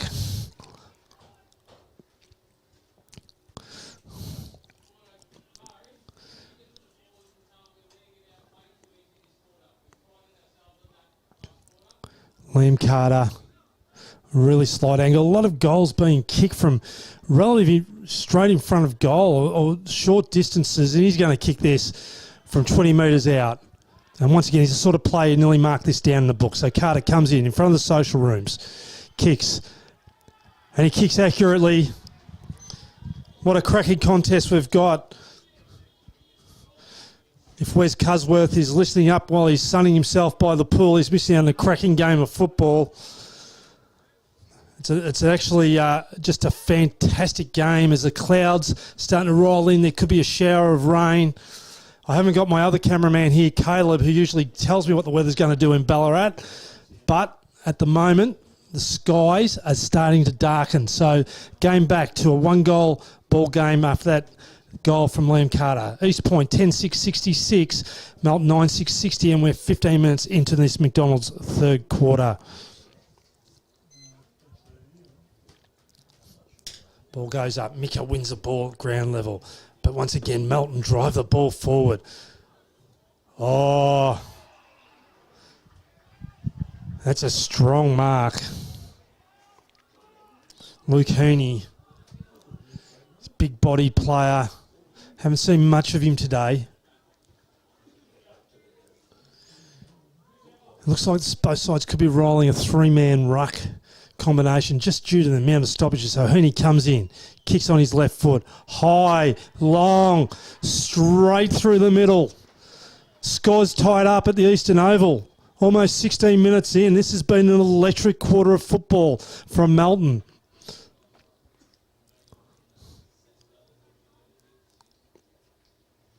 So I think they've kicked 6 goals in the first 16 minutes here, Caitlin. And she's nodding her head. You think so? Caitlin could be the next Kelly Underwood if she really wanted to be. I need a bit of help today, but she's done a great job on all things with scores and times. Ball goes up in the middle, all back in the ruck. Oh, Borgs has been decapitated there. He's got the ball, he's won the ball, he's going to play on. He's a busy player, Borg. Drives the ball forward. up towards the key. Carter again out the back. He just loves getting out the back. Hickey onto the ball. Oh, body's going everywhere like 10 pins. Talk about the standard of football around Victoria, and this is some of the best football I've seen for a long time. As once again, we're going to throw up 35 metres around from Melton goal. Hooney goes up in the ruck this time. It's a snap-on goal. It doesn't quite get there, but Melton now have hit the front because Lachlan Walker's got the crumb. And he's kicked the goal, and I think that's their 7th, as Caitlin nods ahead again. So Lachlan Walker, and this is what great sides do, and this is a bit of a psychological blow unless East Point can bounce back, because Melton 11-6-72 have hit the lead at the 17-minute mark of the third quarter after being 25 points down at half-time. So 11-6-72 Melton, East Point 10-6-66 in McDonald's third quarter, as there is a new football call, as I think that last one might have gone on the back of the train to Southern Cross. Brown and Orr. They'll nearly drive each other home tonight. They've spent that much time together today in the ruck. Up they go. Brown wins the contest. John Johnson says, I've had enough of this. He streams in the middle. Back to Brown. Kick goes forward. Ma's the only option for East Point. He made a contest. Hands out. They've got numbers here. Harry Ganley drives it forward, but the dependable Suter probably hasn't had much of the ball today. He usually has, but he's going to use it well every time he gets it. He finds his teammate in Lachlan Phillips. Phillips decides to go out wide towards the boundary line. Heaney takes a mark. He's starting to get busy. He decides to move the ball quickly, but it's down the line, so it should be easy to defend, and it is. And the ball goes over the boundary line. In front again, Henry Hames. Original paint shop, I think that was. Maybe. But anyhow, it's going to be a throw-in on the wing. Orr and Brown. Or starting to muscle Brown around a little bit. They've got a spare back. It looks like Jordan Johnson's just decided, well, I'm going to play a bit everywhere at the moment. I'm going to do it both ends. The ball just fell short of him, and we're going to have another stoppage and another throw up. No doubt. I'll be trying to hit this into space, Melton. Borg snaps it in. Liam Carter. Ooh, couldn't mark the ball. Thrown around. Ball security there, important for East Point. And it's going to be a ball up on the tip of the goal square at the Eastern Oval Social Rooms end. Melton leading by 1 goal. So Ruckman Jussel hit out. Left behind. Oh, snap on goal. Touch ball. And 1 behind for Melton, 11-7-73, East Point 10-6-66 at the 20-minute mark of this McDonald's third quarter.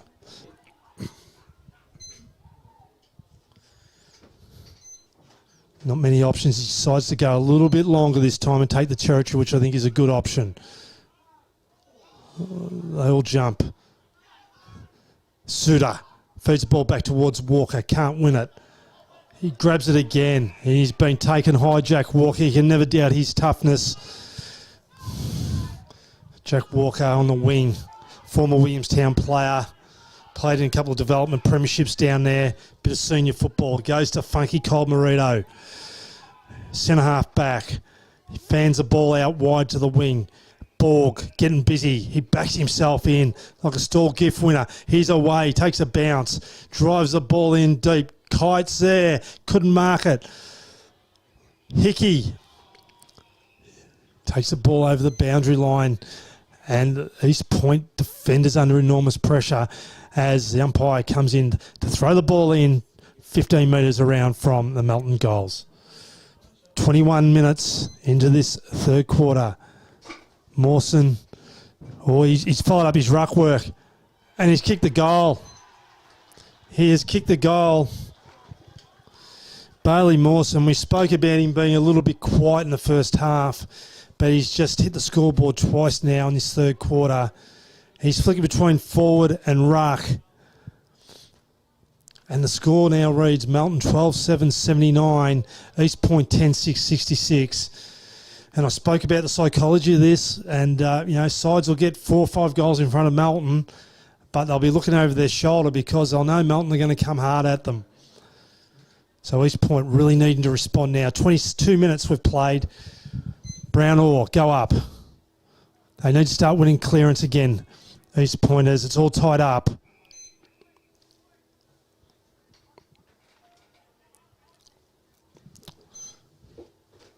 Brown knocks the ball forward. Borg, once again, busy. Ma's going to win it here for East Point. He's wrapped up. Feeds a hand forward to Walsh, who's been extremely busy. Everything's under pressure now for East Point. They're just moving the ball forward, Melton. Walker again. Just moves it forward. Obviously, that's the aim of the game, just to put East Point under pressure. And it's going to go over the boundary line, 60 metres around from the Melton goals. Seems to be the scoring end towards the social club rooms. There's no breeze. Beautiful big rainbow. A couple of showers could come in. So East Point would be desperate not to give away a goal. And they've won the free kick, and it's Brown who's won it in the ruck contest. So Brown decides to go short. Find the skipper and Johnson. Johnson. In between half back in the back pocket. Kicks. It's a 3v1 there. But they didn't communicate that. And Walsh, they let each other go for it. Walsh went for it. And then he got picked off. Ball driven forward again. Up they go. They can't mark it either side. Front and centre. Oh. That's another one. Just really good front and centre from Lachlan Watkins. This is a huge quarter. 9-goal quarter in 24 minutes. A bit under 24 minutes. So, whilst I was saying it was a cracker game 10 minutes ago, I think the horse might have bolted here. The Melton 13-7-85. Now up to a 19-point lead. East Point 10-6-66. And we've played 24 minutes, and I think East Point now really need to respond. Mawson, Brown. Brown's got an advantage here, so hopefully they can win some clearance. Brown wins the contest. Skipper says, I've had enough of this in Johnson. Matthew Johnson wins a free kick. He's dead in the centre of the ground. Tries the ball in long. It's a 2v1. Jordan Johnson tries to mark the impossible, gives away the free kick.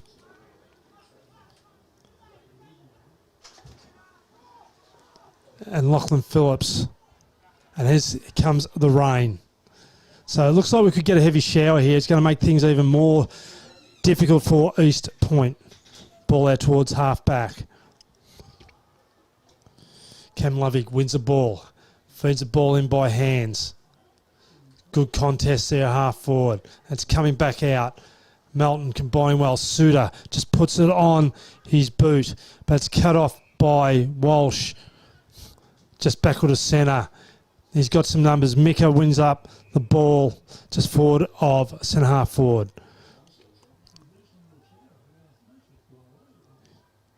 Goes wide. Oh, Jordan Johnson, free kick. I was wondering why they sort of kicked it to him at 2v1, made it tough, but he's been able to get the free kick. And this is not out of his capabilities. So he's going to kick roughly from 50 metres, slight angle, and this would be a much-needed goal. So Johnson comes in, kicks, long. It's not going to get the distance. It travels over the other pocket, bubbling around in the forward pocket. Good tackle by Ma. Mawson onto it and takes it over the boundary line. We'll have a boundary line throw in. As the sun's still out and it's raining a little bit and the ball is in the forward pocket for East Point, they need a goal. So Brown and Mawson go for it. Suter onto it first. Mika. You just need to kick this. He does. He spots up a man. He's overcooked the ball. This is dangerous. Walsh needs to get onto it for his... They're out now. They're out. Borg's going to go off to the race. He's going to have a bounce. He's too quick. He's going to have another one.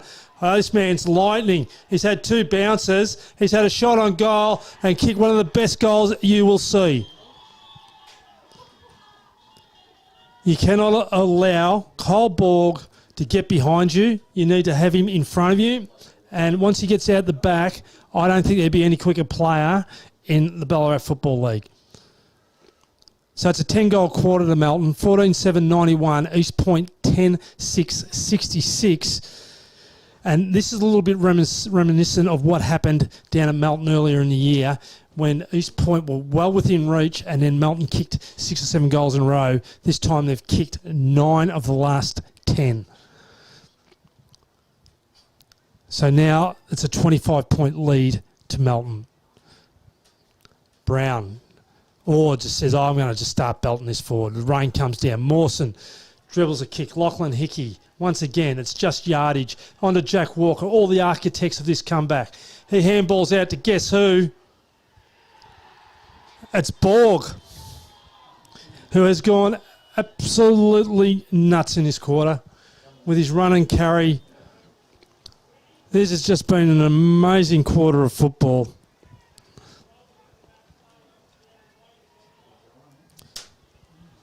.31 lead. An 11-goal quarter, 15-7-37, 10-6-66. And this McDonald's third quarter is one of the best you would ever wish to see. Ever wish to see. The rain really starting to come down now. The East Point coach's box frantically trying to make some moves. Brown and Orr. The umpire comes in.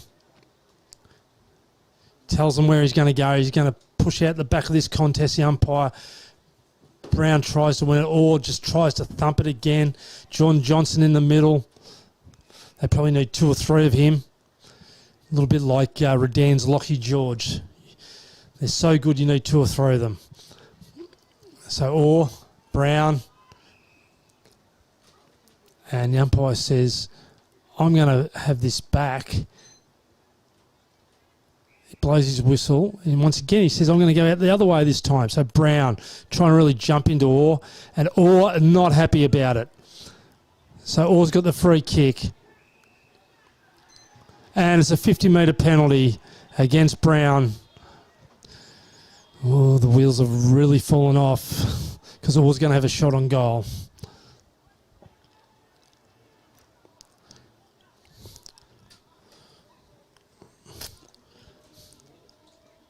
Orr directly in front.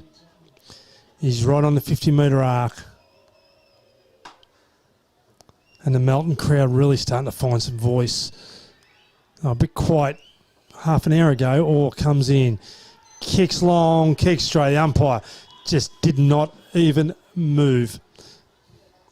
16-7, 103 Melton. East Point 10-6, 66. And 30 minutes has ticked over. And a 12-goal third, McDonald's 12-goal third quarter for the Melton Football Club. It's just been their better players starting to get on top, and a lot of East Point players have certainly gone into their shells, and it's just really hard to respond when a side gets a move on like this. It's just hard to stop. So Orr and Brown go again, and this time Brown's going to be paid the favour because he caught one right across the gullet from Orr, and he's still a little bit sore. He feeds off the hand to Micah. I don't know if he's in a good way, Brown. Suter drives through the pack. Funky Cole Marito. Oh, he gathers well in the wet.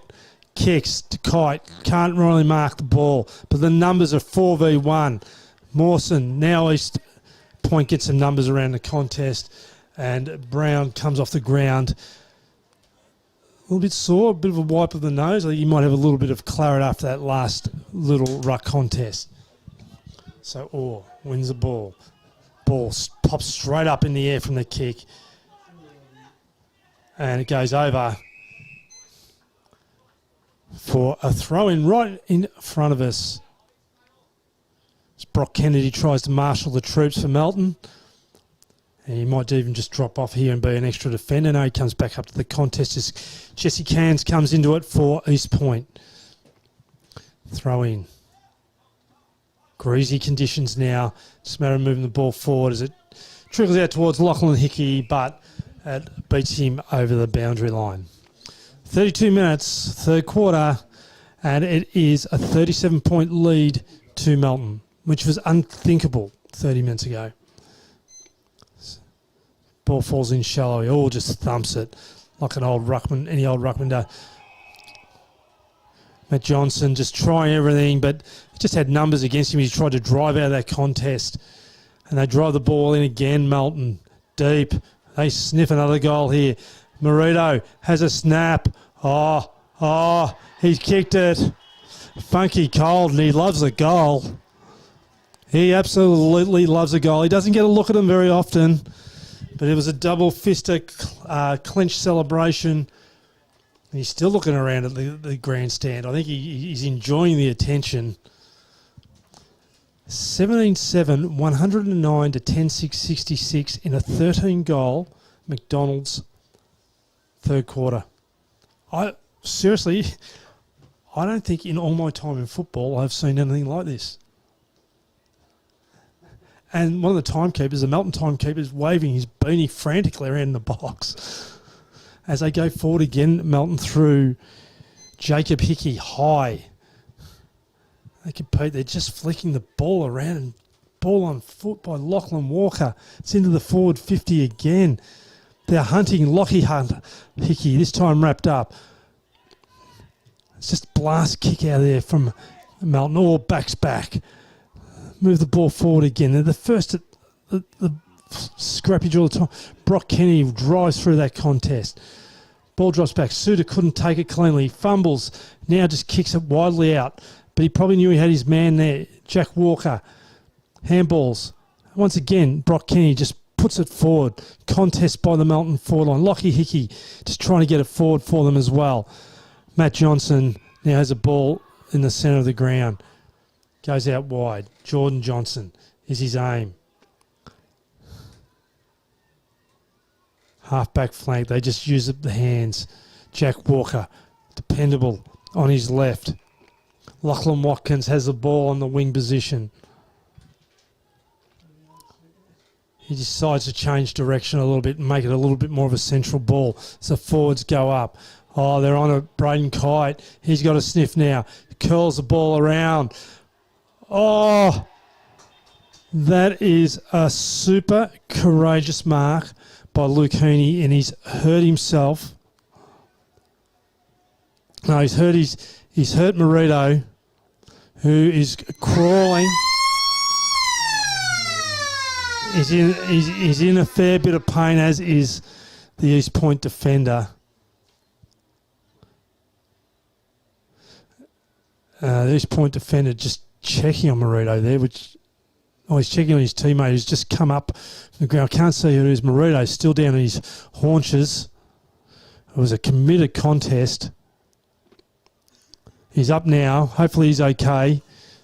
He's still in a bit of a bad way. Now he's walking. It's a cruel game football a moment ago, celebrating a goal. Now he's in a world of pain. The trainer's still with him. But Hooney's going to come in directly in front. Kicks. And kicks truly for what was one of the most remarkable quarters of football I have ever seen. A 14-goal quarter from Melton. My pen has run out of ink marking down the goal scores. I could not keep up, and they have gone from basically, I think, 4 goals 3 at half-time to 18 goals 7, 115. And East Point 10-6, 66. And just how quickly a game of football can change. I seriously have not seen anything like that in all of my life. No goals in the second quarter? No, I don't think they kicked a goal in the second quarter, Melton. My great cameraman, Peter, is here. He's starting to do some special comments. He's going to branch out from the camera work. But I've got Caitlin over on my left just nodding, not saying much.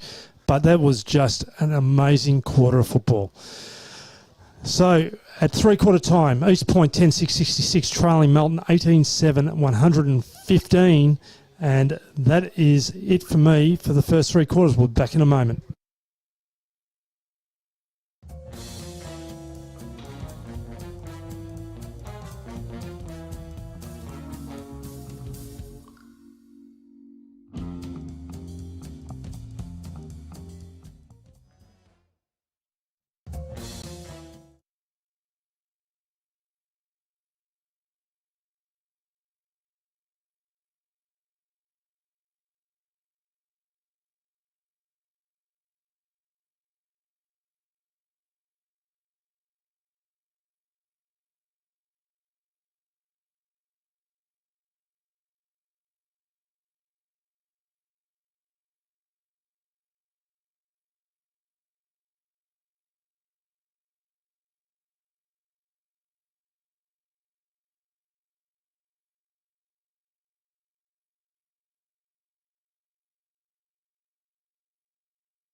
Welcome back to the Eastern Oval. As the skies darken a little bit, no doubt they've darkened for East Point in the last half an hour. Just a remarkable quarter of football. I don't want to keep banging on about it, but a 14-goal quarter by Melton.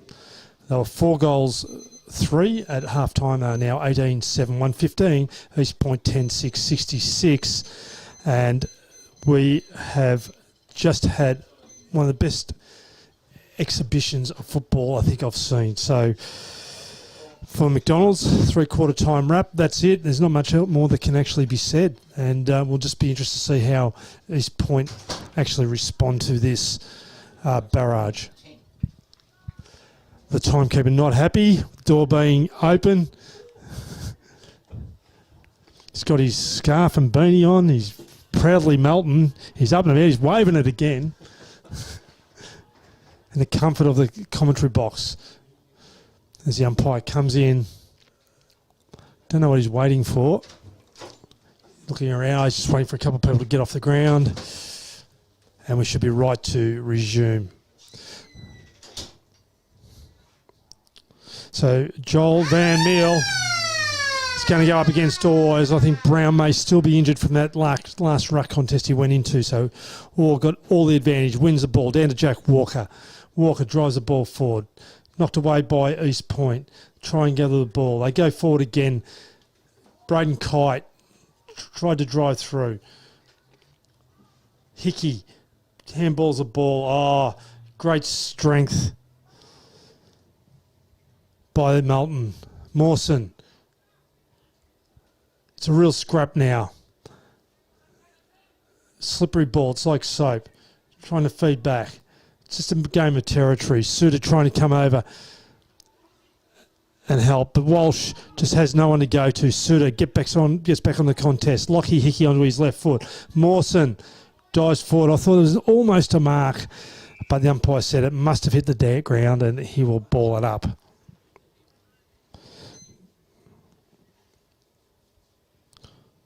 Just a luxury to have Brett McIntyre just floating around the back line on Walsh, who really gave them a lot of drive. So Van Meel goes into Jack Jeffrey. Into the middle of the ground. East Point, no doubt, just wanted to move the ball forward. Bit of a push and shove, a chance for a scoring opportunity. Jordan Johnson. Oh, has he hurt himself? Did he take the legs? Possibly technically a free kick for East Point. And they really need to hit the scoreboard here to have any chance at all. So umpire comes in, throws the ball up top of the goal square. Mawson, ball hit back. It's bubbling away. East Point crowd trying to get behind their boys. They're certainly a little bit quieter in the third quarter. And once again, the umpire's just going to ball it up almost in the same spot. So Orr, Van Meel. Oh, here's a chance.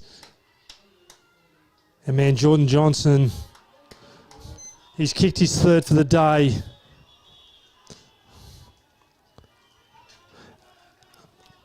So, just a little bit of life in the contest. East Point 11-6-72, Melton 18-7-115, 43-point margin. I think I said 39 points at half-time. It was actually 49 points. So they just want to get some respectability about this. They want to close the margin. If they can win the game, that's great, but it's going to be almost impossible. But if they can just get close, it just gives them a little bit of hope moving forward into the finals. Percentage really important for them as well. Van Meel and Orr go up. Orr wins the ball, leaves it behind. Johnson, the skipper, he's tried his heart out all day. Feeds the handball back. Walsh takes almost a one-hander against McIntyre. And they're going to go quick, East Point. They're going to go quick every time. Ball heads in towards John Johnson. Oh, he had him cold. Couldn't mark the ball. Off the ground. And it's rushed through for a behind. So 11-7-73, East Point Melton, 18-7-115. We've played 3.5 minutes into this last quarter. Kick out. He's going to put it right on Kenny's head. He's almost kicked it straight to him. They're going. They're just going to give the run from behind, even though it's a little bit slippery. Ball was touched. No mark. Suitors on the end of it. Usually uses it well. This time no exception.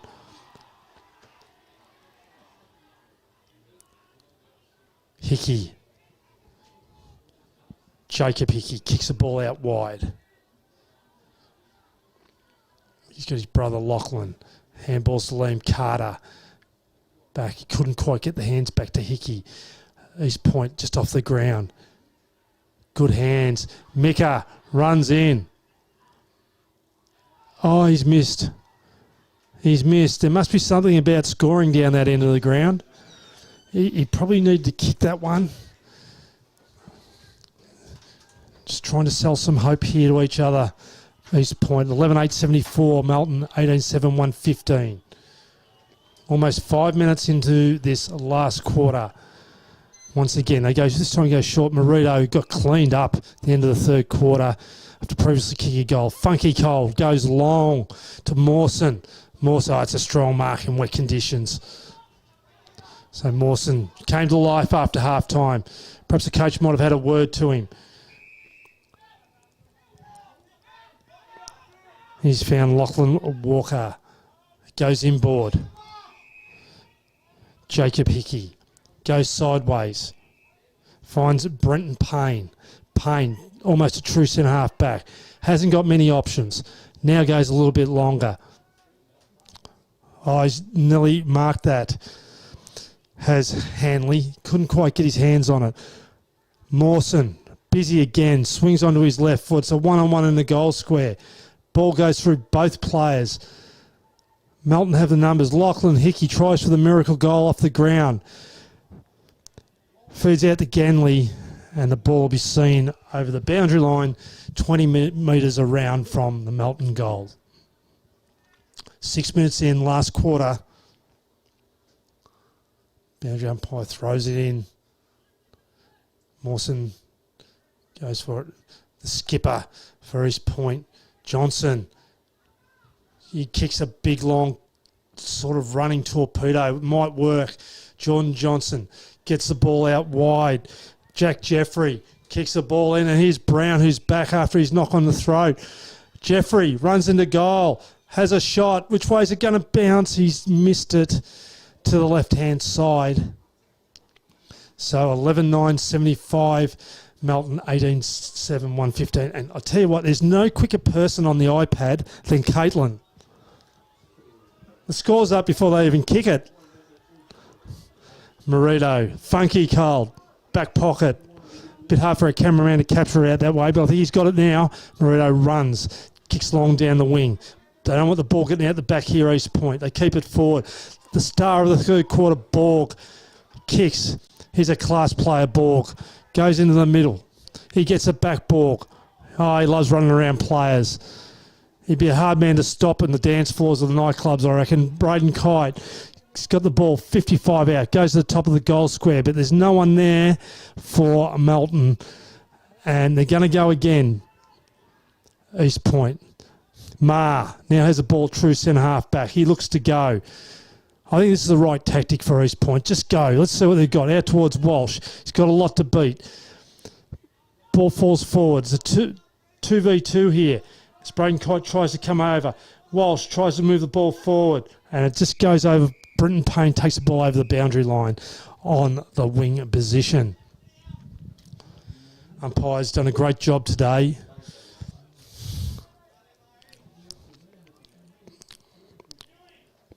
Orr and Van Meel go at it. Orr marginally wins. Ma, his hands on it for East Point. Gets it out. We're going to try and get a kick. Handball out. Dougal. Okay, Mika. He says, I'll give it back to you if you're going to run for me. He runs. He goes deep. Jordan Johnson lost his footing. He's going to make it hard for him. Ball rebounds. Brown, the big ruckman. Oh, he braces for contact. Oh, he decides to have a wrestle as well. And it is on the boundary line. Ball goes over the back of Mawson. Van Meel working hard. Shovels the ball forward, and it's going to go over the boundary line. And the umpire says, throw it in, please, boundary. And the boundary umpire takes a couple steps in. Throws it in. Or Van Meel go at it. Ma trying to get there. He does. He finds a hand through a little gap.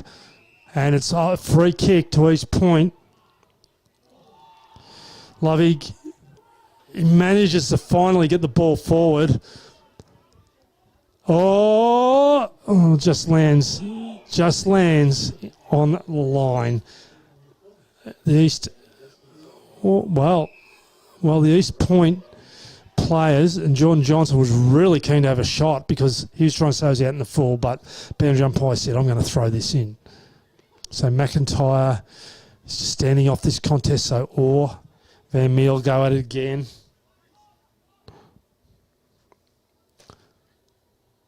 Ball comes down. Just trying to keep it alive here. McIntyre can't capture it. That's as deliberate as deliberate. If they're ever going to play one in country football, and he does. He does. He had to play that one. Melton are really awake to Jordan Johnson. They're dropping 3-4 players back on him. They're going to have to look for other options if they're going to keep hitting the scoreboard. So, been huge today. Kicks long down the line. Van Meel just punches it forward, gains some territory. Once again, it's in the dead pocket in front of the beautiful old Eastern Oval grandstand. Bit hard for a cameraman to capture all that just due to the angle of the commentary box, but boundary umpire throws it in, opens it up a bit for him, all gathers the ball pushed forward by East Point. And it's on. It is on for young and old here. I didn't see what happened. I just saw something out the corner of my eye. The umpire's coming. He said, I'm going to throw this. It's a free kick. East Point. They decide to play on while everyone's fighting. Has a shot at goal. And I don't know what is going on. It's almost chaotic. The umpire decides to throw it in now. Kenny has the ball for East Point. Ball's driven forward. Jordan Johnson is going to be another behind. East Point 11-10, 76. Melton 18-7, 115. 11 and a half minutes in.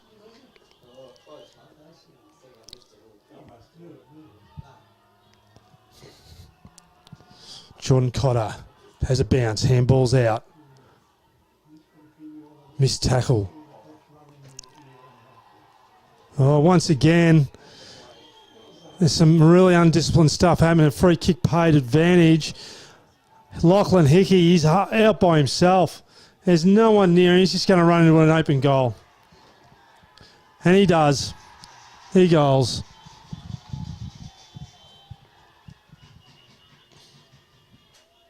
So Lachlan Hickey, it's his third goal second half, and there's a few spot fires.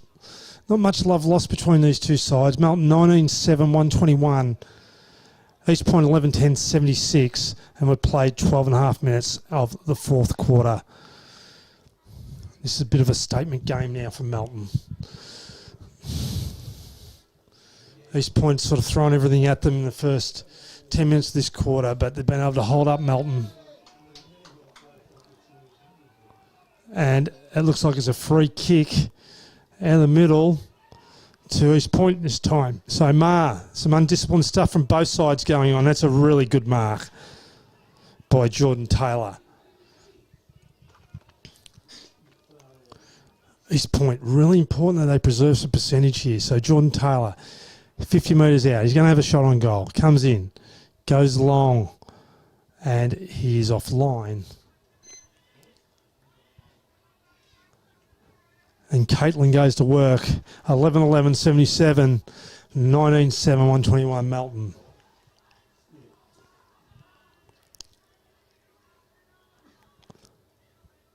Payne going to bring the ball in for Melton. Jordan Johnson manning the mark. Payne directing his teammates about where he's going to kick the ball. It goes long. Ball falls out the back. Hands out. They're just a little bit sharper. Carter leads up at the football after a great kick from Lachlan Watkins. Heaney been really strong. 75 out from goal. Goes inboard. Ball just kicked off the ground by Van Meel. Dougal, hands forward. Maher, got the ball, tries to hang on. Run, dash, lightning, dark clouds, and a free kick to Harrison Hanley. So a couple of flashes of lightning today, and one's Borg from Melton. It's just been so quick. Van Meel working tirelessly for East Ballarat. Kicks long down the wing. Oh, it's a good mark. Bryson McDougall has tried his heart out. Big unit McDougall. See Johnson looking for the ball. He goes down the line, but Mawson, he decides to punch instead of mark. No harm done by that. He's just going to reset now for a boundary line throw in, just forward of centre, this time for East Point.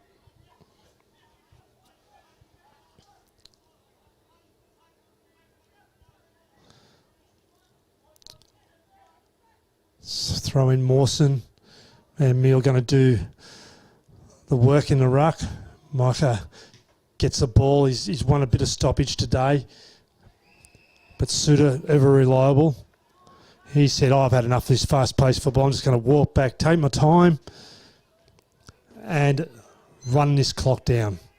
And then he goes short to Lachlan Walker, who's also been impressive today. So Walker, about 20 metres out. Suter says, you know what, I'm going to have a few stats now. I'm going to get a few cheaper ones. Once again, he just slows it down.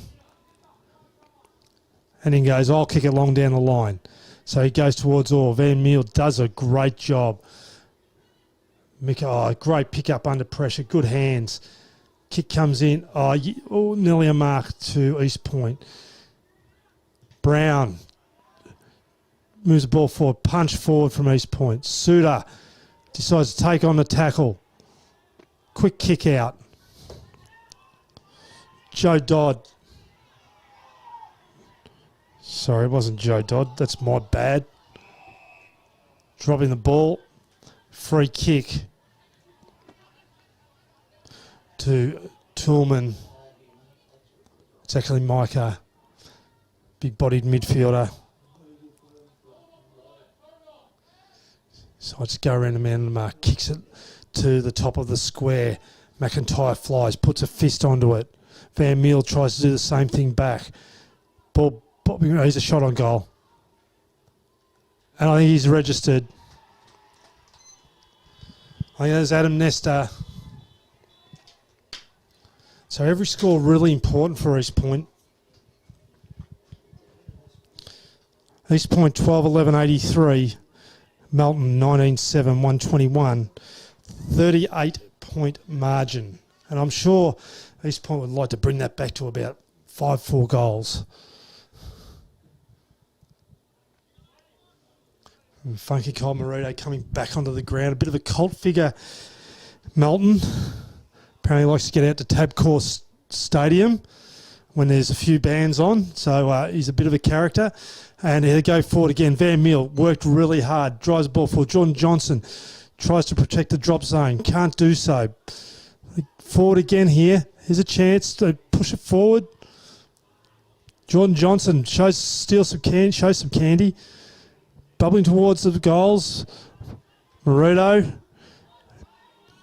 Touch ball, and so it's going to be a boundary throw in right in front of the East Point. The East Point interchange.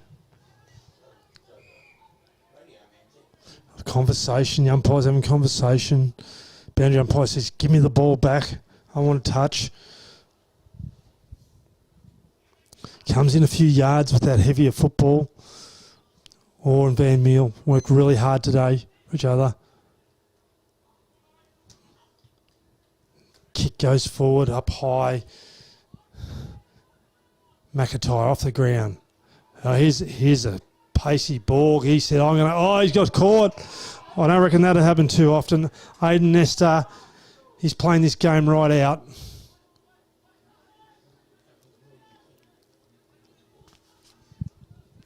"19 minutes into this last quarter. Nesta out to Dodd. Moves the ball forward. McIntyre just lurking behind the ball. Feeds off the handball. Marking attempt. Hands fed back. He needs a kick. Kick quickly in. But Marito, it's just been a good play, Manito. Finds Lockie Hickey, dependable left footer. As the skies darken, going for the light switches here in the commentary box. Hickey long down the line. Good contest. Ball accidentally Jack Walker.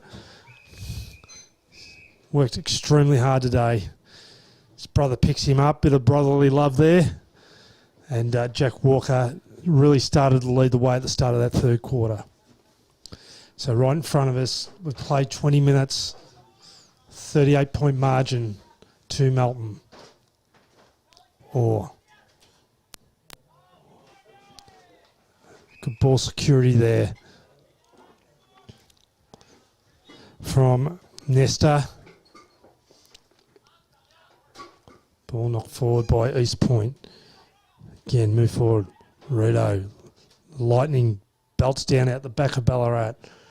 Suda almost caught Ma. Definitely caught, but he didn't have any opportunity. And the umpire says, "I'm going to throw this up."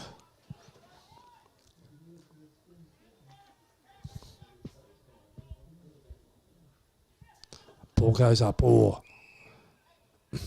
Free kick. Free kick.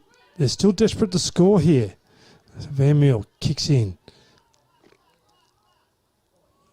John Johnson goes for the ball. I just feel East Point need a really tall key forward. I know they had one last year, played from time to time in Joel Atavi. I think he's gone back to Buninyong, but I think Joel kicked 17 goals in a game last year. So they're probably just missing someone like that. Melton drive the ball forward. Heaney, he's caught with the football.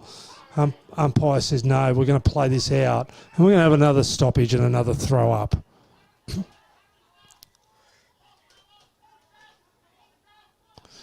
interesting, Borg was just standing out in the far wing by himself, but they've covered that off now, East Point.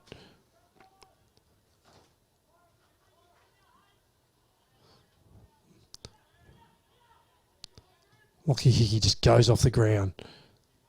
Heaney uses his big body. Marito. Just everything's sort of under pressure at the moment, just due to the slippery conditions.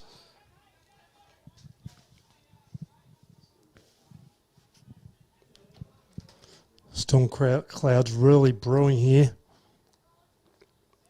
22 minutes in the last quarter.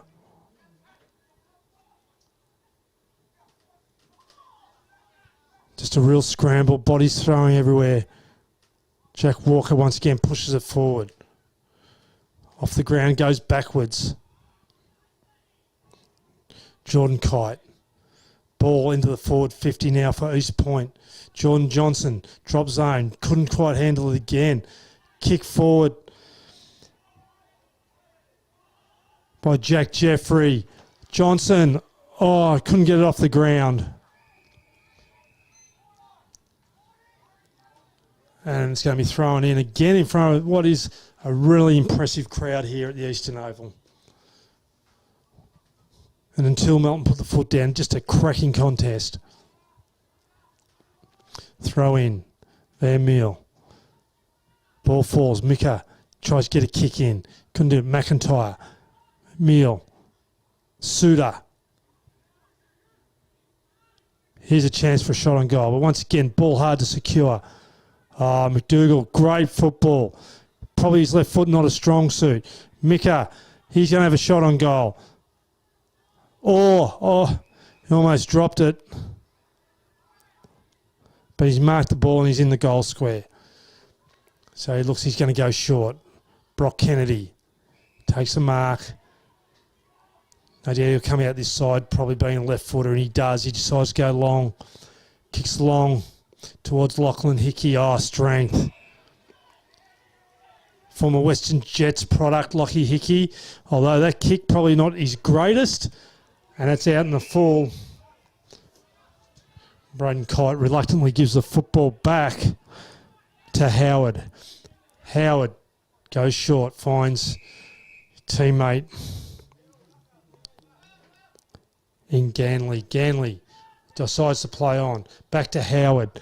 Howard kicks long. Carter's going to set himself. McIntyre sets himself. Carter sets himself. Gets the handball out. Oh, probably high. Miko, you had the right idea. He actually protected the player then with the tackle. It could have been one of those ones where he really dug in and could have hurt him, but he did protect him. So Brenton Payne kicks the ball down the line. Howard can't mark the football. Mawson, Liam Carter, bit of Mo Salah about Liam Carter. Try to go off the ground. East Point try and run the football. There's a few wonky kicks out there now.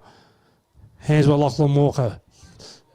Borg, he's running towards the city. He's still going. Gets it back to Maruto. Oh, it shows some candy. Out to Heaney.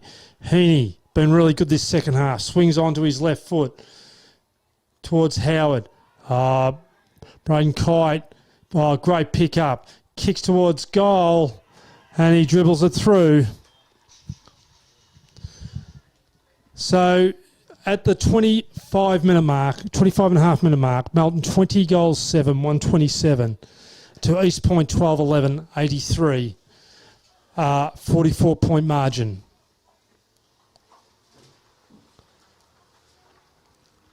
And this game has just probably had a bit of everything. It's been dominated by East Point, then totally dominated by Melton. A few spot fires, physical, in front of a big crowd. But Melton are going to run out superior and stay as clear, firm premiership favourites. Jack Walker just gets ball on boot. Hickey, they've just been architects of this victory. Hickey goes short. Braden Kite hasn't had a huge day, but he's still contributed on the scoreboard. Ball moved forward by East Point. They go, Canny gets into Ma. Ma tries to find Micah. He does now. Oh, he just evades. He's strong through the hips. Goes in long. Jordan Johnson.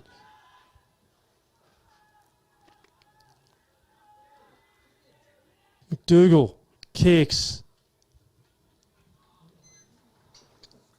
And the ever reliable Caitlin has just gone, okay, 12, 84 to the East Point side, who are trailing Melton 20 goals 7, 127 at the 27-minute mark of this last quarter.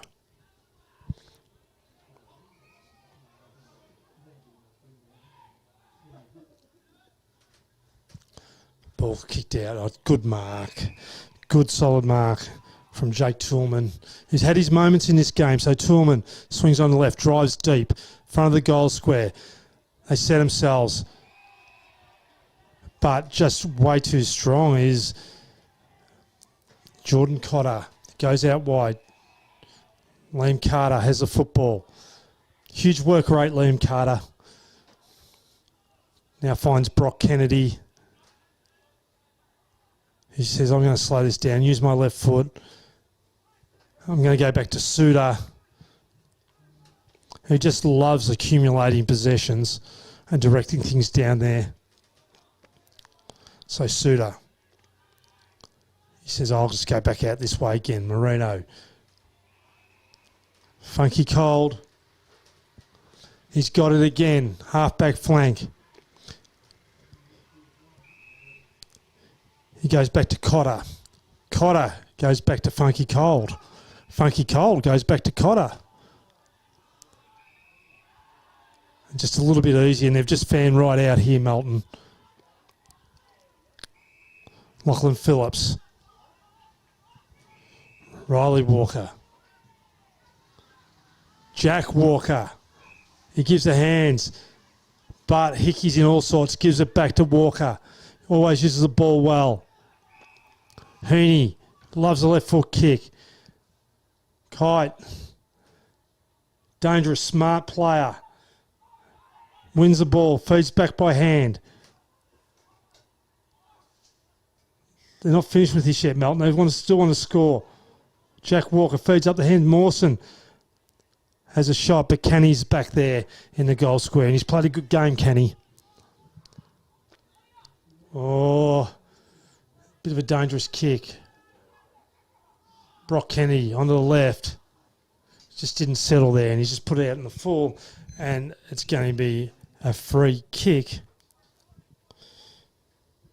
to Samuel Q for East Point. So Q tied up in the back pocket.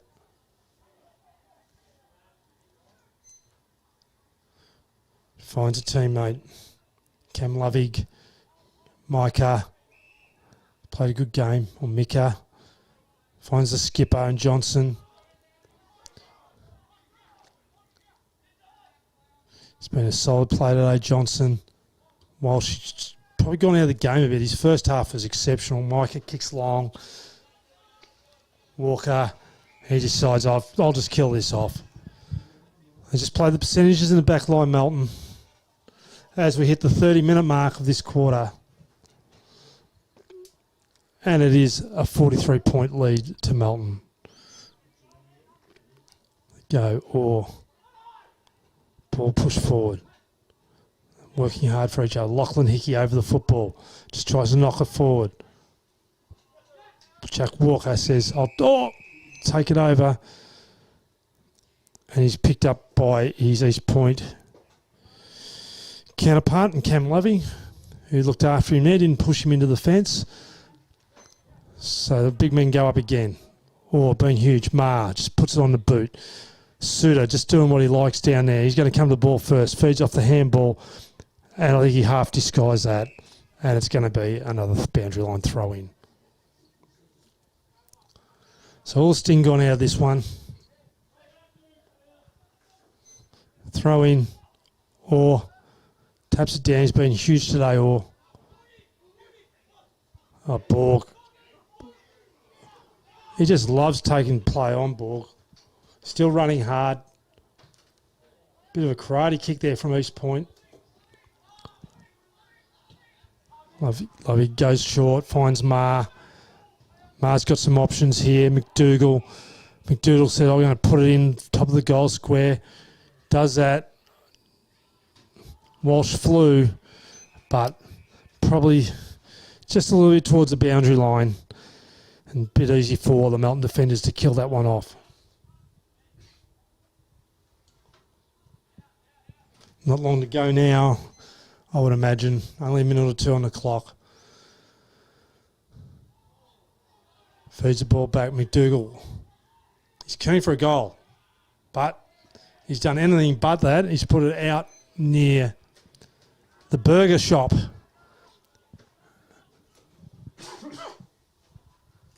And Melton are going to bring that in through Jordan Cotter.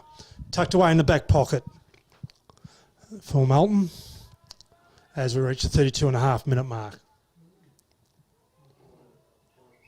There's no one actually on the mark, so he's going to take a bit of yardage, kicks long. Mawson's going to have a fly at this.